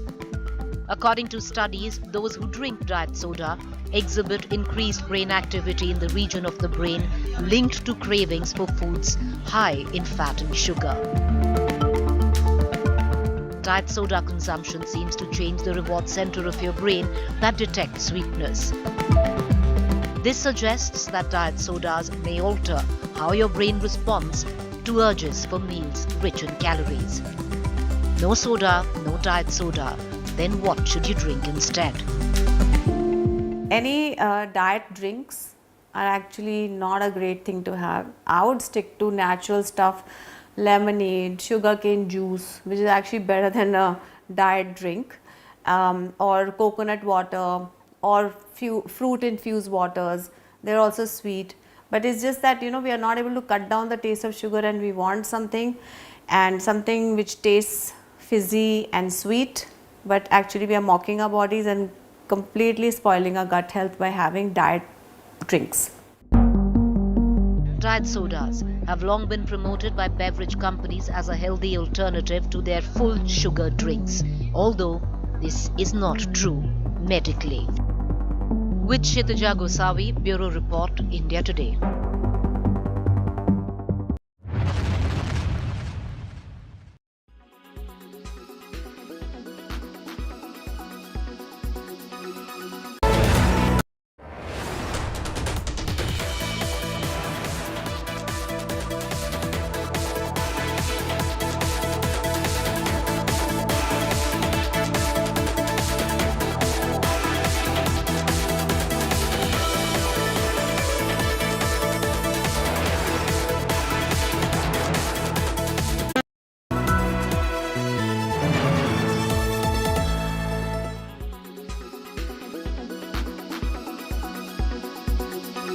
The question that I want to pick up with Robin Rana is a statement that he's made to Business Today, which is leaving money on the table. Robin, explain the intent and the philosophy behind that statement. Look, I've always been in the wealth distribution business in a way. I've always felt India has a big disparity between the rich and the poor. I've spent 2 decades trying to ensure that I can play my role in uplifting the underprivileged in India. I'm presently, as you know, building 6,000 homes for the slum dwellers of Bhavana. Bhavana is the second largest slum today in the country after Dharavi. We've already handed over 2,304 homes. I also run schools all across the country, educating thousands of kids, providing the meals, breakfast, lunch, healthcare, and so on. When I look at my IPO, I'm hoping that my IPO is helping the middle classes, the lower middle classes, people on the street make a little bit of money. So from my perspective, if somebody asks me, how do you rate the success of your IPO? To me, the success is not about how much money I raise, and it's not about how many times will this issue be subscribed at. What I'm going to be looking at, success in my mind, the measure would be if people on the street said, after the issue, if people on the street said, Robin Rana knew he had great results, and he still priced the issue at a low amount, and he left money on the table, if they say that, then I would think my IPO has been a grand success. What's the broader sense about the Indian market? We saw a bit of a slump, and clearly your IPO is so far this year going to be the largest one. Well, look, investors want profitable companies, new age companies. They're looking for state-of-the-art companies that are redefining paradigm, which are changing the thinking of people. People are tired of companies whose entire model is just pure growth without any profitability. So that's the sense I'm getting, that people are looking for growth, but they're looking for growth to be accompanied by cash growth. They're looking for growth to be accompanied by profitability growth. Since you meet so many investors all across the world, what was this? Was it just a tulip kind of mania where people were putting in money on just 10 slides of a business plan? Because that's what we have seen happen really. Many companies, again, no names being taken, where there is no possibility of profits ever, raising money by the bucket load. What was it? A euphoria?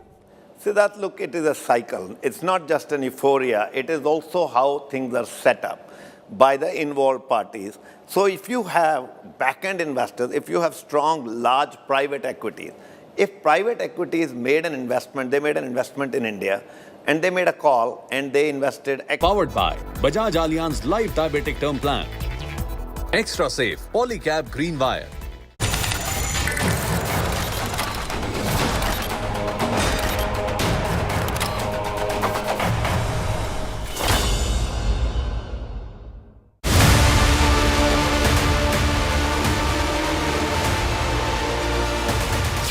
The deadly Khalistan terror poster. Poster paints a target on top Indian diplomats. India red flags Khalistan terror poster in Canada. I think there is a larger underlying issue about the space which is given to separatists, to extremists, to people who advocate violence. And I think it's not good for the relationship, and I think it's not good for Canada. Earlier, Khalistan tableau depicted Indira Gandhi's assassination. India blames vote bank politics in Canada. Will the Justin Trudeau government act against gay terror in Canada? That's our top focus on India First. The Khalistan terror poster is both dangerous and sinister. It has names and photographs of top Indian diplomats, including India's High Commissioner to Canada. A direct threat to Indian diplomats by Khalistan terror backers in Canada, and the Justin Trudeau government is in the line of fire for inaction against terror supporters.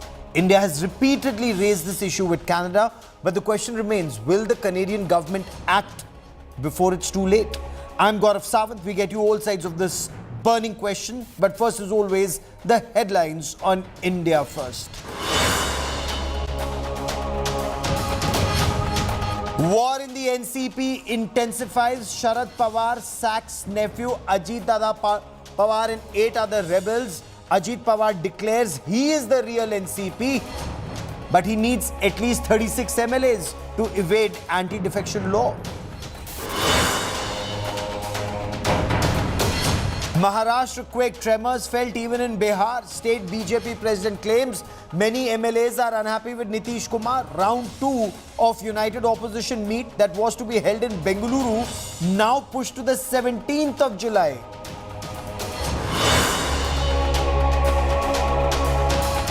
Trouble mounts for former Bihar Chief Minister Lalu Yadav's family. CBI files a charge sheet in the land for jobs scam. Lalu, Rabdi and Tejaswi named.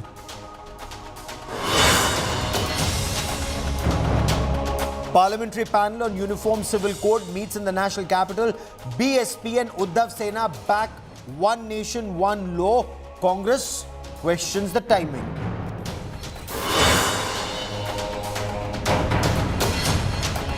No bail for former Delhi Deputy Chief Minister Manish Sisodia. Delhi court rejects his bail plea in the Liquorgate scandal.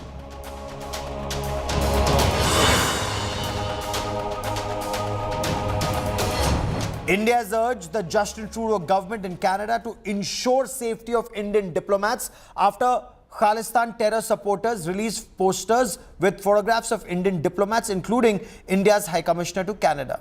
The poster calls for a march to the Indian High Commission after the killing of Khalistan terror supporter Harjeet Nijjar in the parking lot of a Gurdwara in Surrey in the British Columbia on the 18th of June. The terror threat on the lives of Indian diplomats is on a new high in Canada and is our top focus story.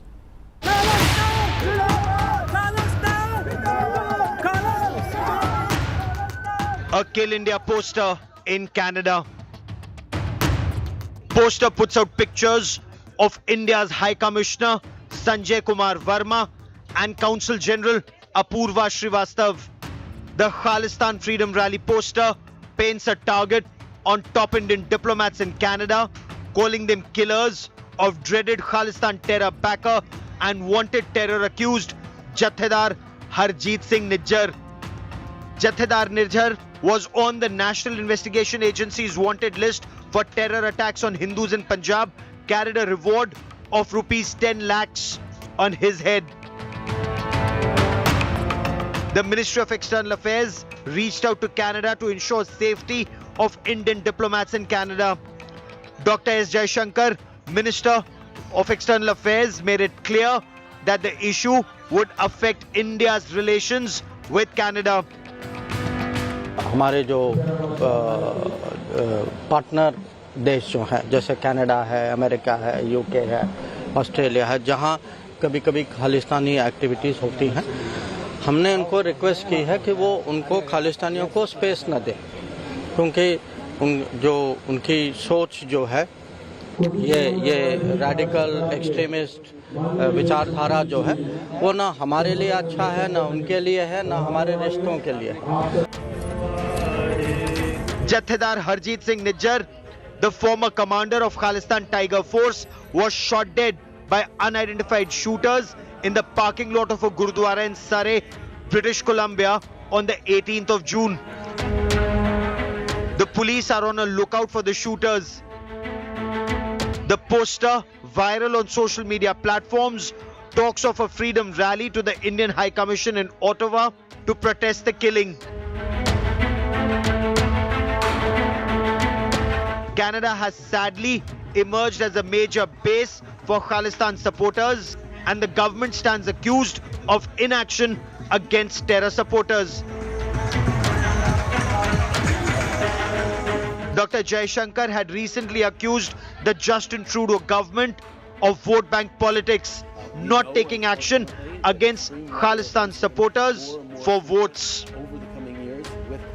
How Canada has dealt with the Khalistani issue has been a long-standing concern, because very frankly they seem to be driven by vote bank politics, and their responses have all been, to the best of my understanding, actually constrained by what they regard as vote bank compulsions.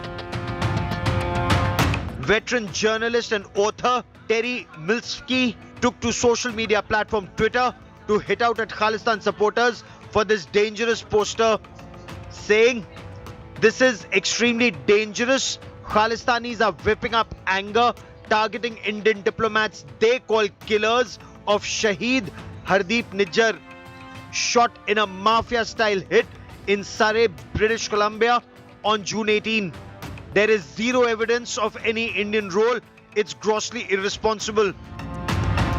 Milski is the author of Blood for Blood, 50 years of the Global Khalistan Project, and has repeatedly hit out at Khalistani supporters in Canada. Nijjar, of course, is not the first Khalistani supporter to be killed under suspicious circumstances in the recent past. Avtar Singh Khanda of the Khalistan Liberation Force died in a hospital in Birmingham on the 15th of June 2023. Paramjit Singh Panjwar of the Khalistan Commando Force was shot dead in Lahore on the 6th of May 2023. Before that, Ripundam Singh Malik, accused in the Air India 1985 bombing, was shot dead in Surrey, Canada on the 15th of July 2022. Harmeet Singh, alias Happy PhD, a narco-terror accused, was shot dead at a Gurudwara in Lahore, Pakistan on the 27th of January 2020. India wants partner countries like the US, UK, Canada and Australia to take strong action against Khalistan terror accused and sympathizers, and ensure that these countries are not used by Khalistan terror supporters either to terrorize Indians overseas or carry out terror strikes against India. Bureau Report, India Today. How dangerous is this Khalistan terror poster, and how serious is the threat to Indian diplomats in Canada? Joining me on India First is Terry Milski, who is a senior journalist and author of Blood for Blood, 50 years of the Global Khalistan Project. Sir, good to have you with us. Also with me is Lieutenant Commander Harinder Singh Sikka, author and analyst who keeps a hawk eye on activities of Khalistan terror supporters. Sir, welcome on our show, but I want to begin by asking you, Mr. Milski, what do you make of this poster painting a target on Indian diplomats and the immunity that Khalistan backers seem to enjoy in Canada? I think this is going to be an inflection point in the increasingly bad relations between Canada and India. Surely this will, we have to hope that this will induce at the first instance a change in the Trudeau government, at least rhetorically. I mean, they can step out, they can denounce this behavior, they can make it clear loudly and publicly that threatening diplomats in this way is not acceptable and that permits should not be issued for rallies with this kind of purpose. However, whether the government will actually follow a rhetorical forward step with a step on the side of real action, that's less certain. The Prime Minister of Canada does not tell the police who to arrest or for what. Yes. Permits for rallies are given by municipal authorities. It would be up to the new mayor of Toronto, whose attitude to this is still unknown, to revoke a permit in view of what this poster says. It's clearly painting a target on the back of Indian diplomats. This cannot be accepted, particularly in view of the very sorry history in Canada of attacks on Indian diplomats and facilities. To start with, go back to 1984, the High Commissioner was attacked in Winnipeg with a mob wielding sticks. Yes. There's been invasions and attacks on Indian consulates in Toronto and in Vancouver in the past. They are clearly extremely hyped up. They're ready for violence, and it's got to be stopped. The government has got to step up quickly, soon. Now, I haven't seen anything yet today. It's still just Monday noon in Ottawa. What about the mayor of Toronto? Why are they not saying something? Absolutely. That's a fair let's point. hear it. That's a fair point you raise, and let me bring in Commander Sikka into this conversation. Canada, as Terry Milivsky has very correctly pointed out, is a repeat offender. Recently, there was a tableau that depicted the assassination of late Indira Gandhi at a parade of Khalistanis in Canada.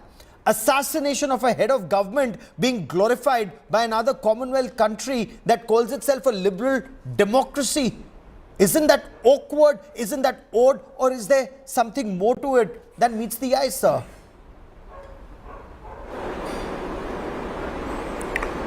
You see, Canada, to start with, is a known peaceful country, lovable country, democratic country. It must understand the consequences of these people who are parading themselves and showing that as if it is the clearance of the Canadian government. Now they are enjoying free speech. Free speech people, unfortunately, are enjoying in my country also. Not too far past, Rahul Gandhi spewed venom against our Prime Minister in US, and he does it all the time in India. What is missing over here is that these people, the so-called Khalistanis, first of all, let me tell you, I'm a Sikh, and I can vouch for it that majority means over 95% Sikhs in India are die-hard Sikhs, Indians. They understand and are aware of the fact that Guru Nanak to Guru Gobind Singh Ji stood for Hindustan. In fact, Guru Nanak Ji also stated when Babar attacked, he said, Khurasan khasmana kiya, Hindustan daraya. Guru Nanak did not say that some Lahore giraya or where the Babar commenced his attack from. That is, you're absolutely right. That is not in doubt. The patriotism of our brothers not in doubt. But these Khalistani elements, why is the Trudeau government not acting against them? But before I come back to you for more on this, I want you to listen into Dr. S. Jaishankar, India's External Affairs Minister, on the tableau. India was shocked. India was pained. There were angry reactions even in Canada. Listen in.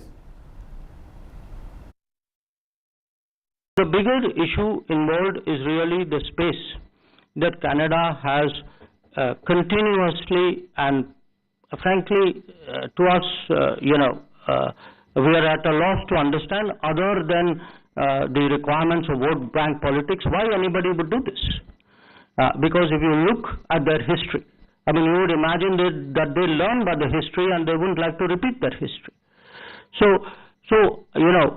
It isn't only one incident, however egregious it may be. I think there is a larger underlying issue about the space which is given to separatists, to extremists, to people who advocate violence.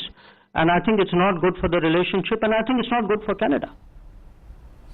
Terry Milivsky, is there merit in Dr. Jaishankar saying that this is vote bank politics. How do you explain the activities of Khalistan terror backers in Canada? And over decades, you have chronicled it for decades, sir. Well, he's right. This is the principal reason why Canadian governments of all parties have behaved in this sort of supine way. They just roll over and say nothing because of vote bank politics. So there's no question. But that's not all there is to it. Remember that this is a democracy that cherishes freedom of speech.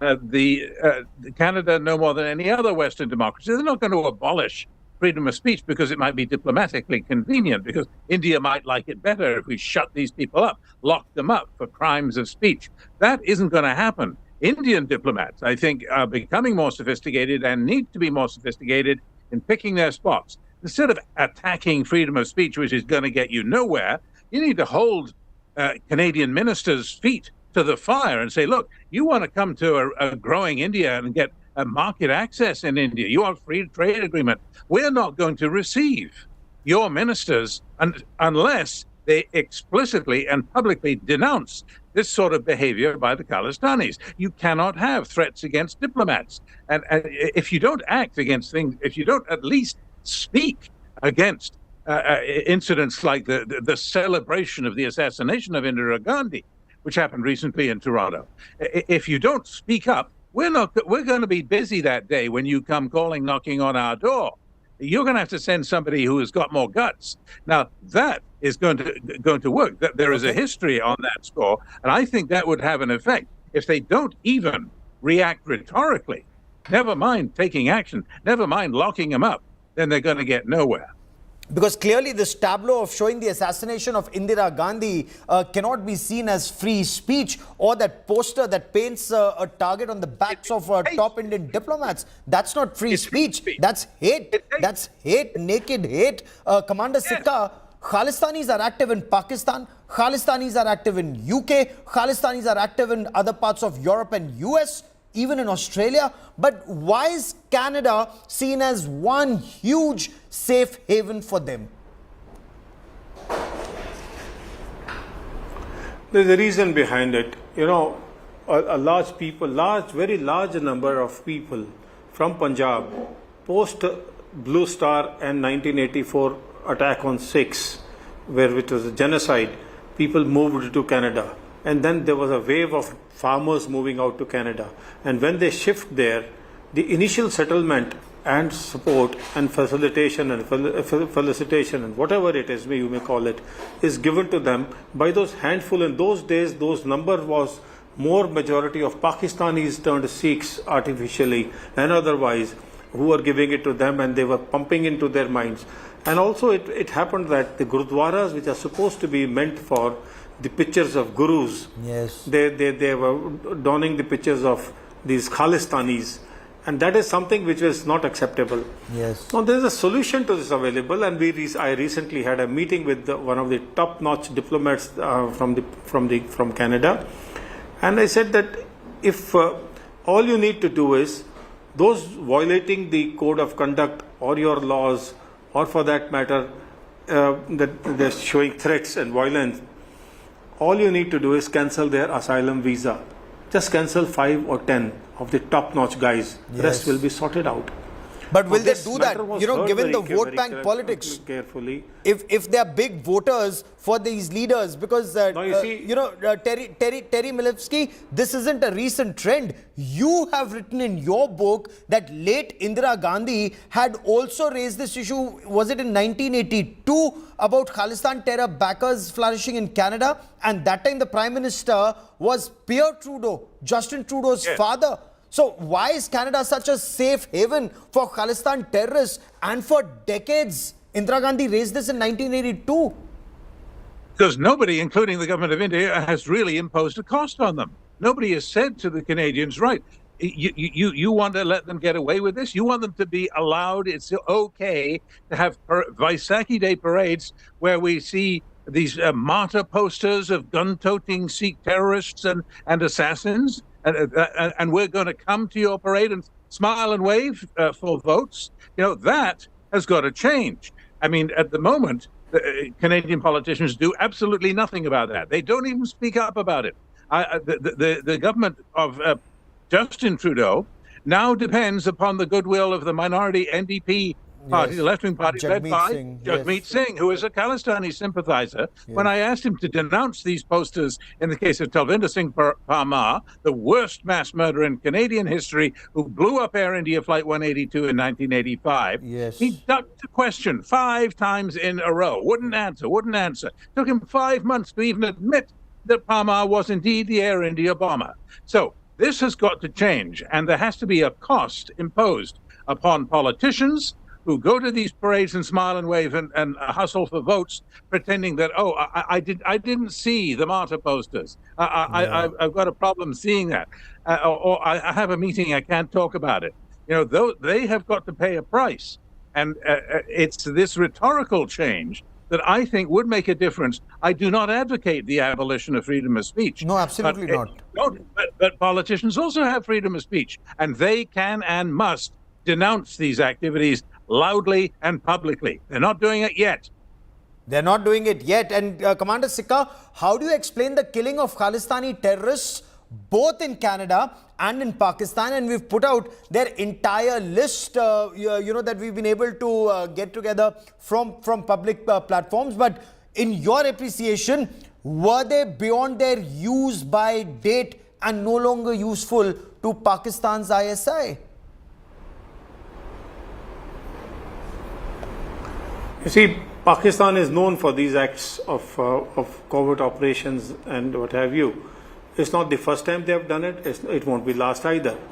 Now, this terror attack or this particular killing must have been planned in order to incite those Sikhs who will be told that, oh, it happened because of this reason or that reason, or perhaps even India did it, which is not the fact. The problem is as simple as that Pakistan thinks that by creating this, they can be earning more money or revenue which will come from Khalistanis.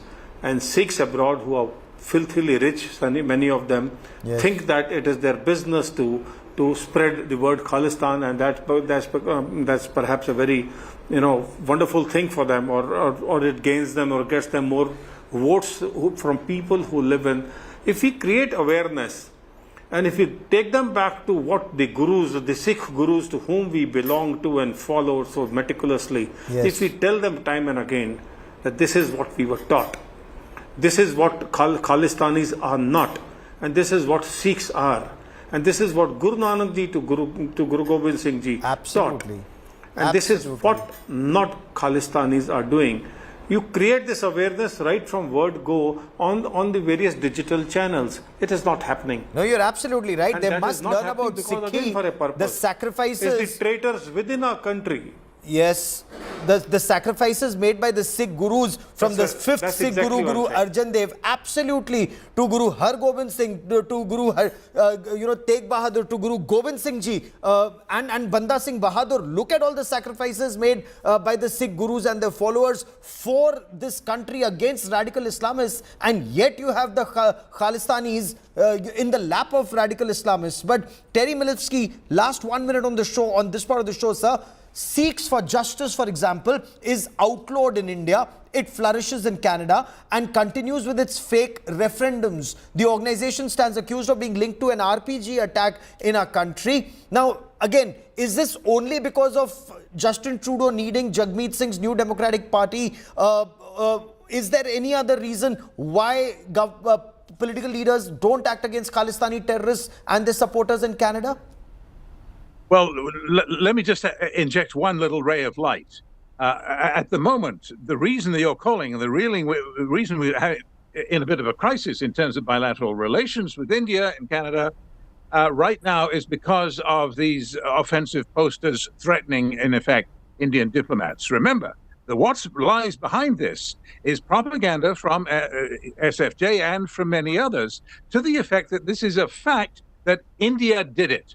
That these people, these figures, these militants, Khalistanis, that they were murdered by the government of India. Modi sent hit squads, this kind of thing.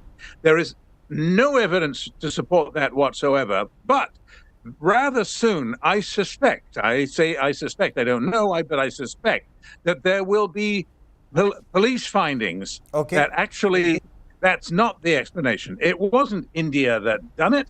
It was a local gangland squabble. A grubby, squalid local gangland dispute and a revenge killing which has nothing to do with the government of India. We will track that story very, very I don't closely. know. Yes. We'll find out soon. We will. For joining me here on India First, gentlemen, many thanks. I want to shift focus to the other big story.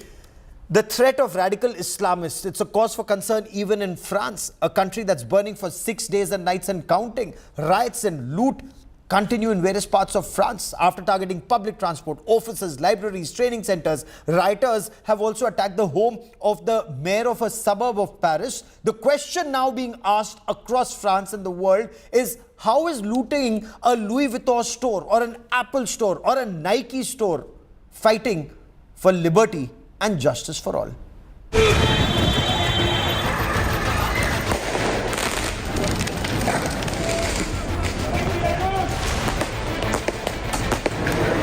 France continues to burn for almost a week now.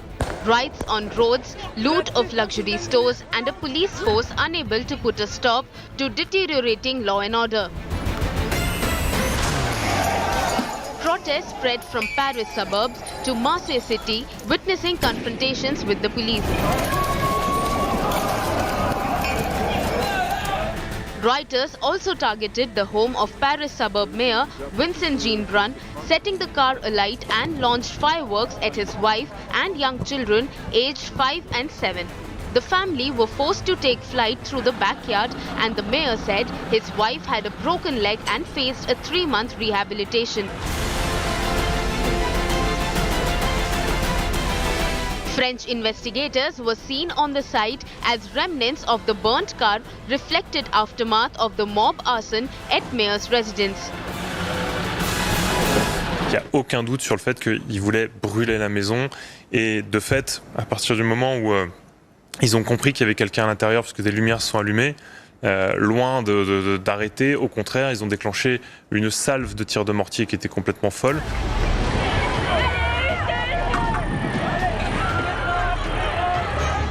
At the city's landmark, Champs-Élysées, police reasserted authority with heavy deployment, managed to avoid looting from the premium fashion houses that line this grand thoroughfare. Dozens of arrests were made in this area. President Emmanuel Macron postponed a state visit to Germany because of ongoing turmoil. German Chancellor Olaf Scholz, speaking to ARD television, said they were closely watching the unrest in France and are confident that Macron would successfully calm the situation. As the government aims to take control of this unprecedented riot, the world watches the chaos that had gripped France over the death of a teenager. Bureau Report. We will continue to track developments on the story very closely. That is all I have time for on India First this evening. Coming up next, Business Today with Sakshi Batra. Stay with us.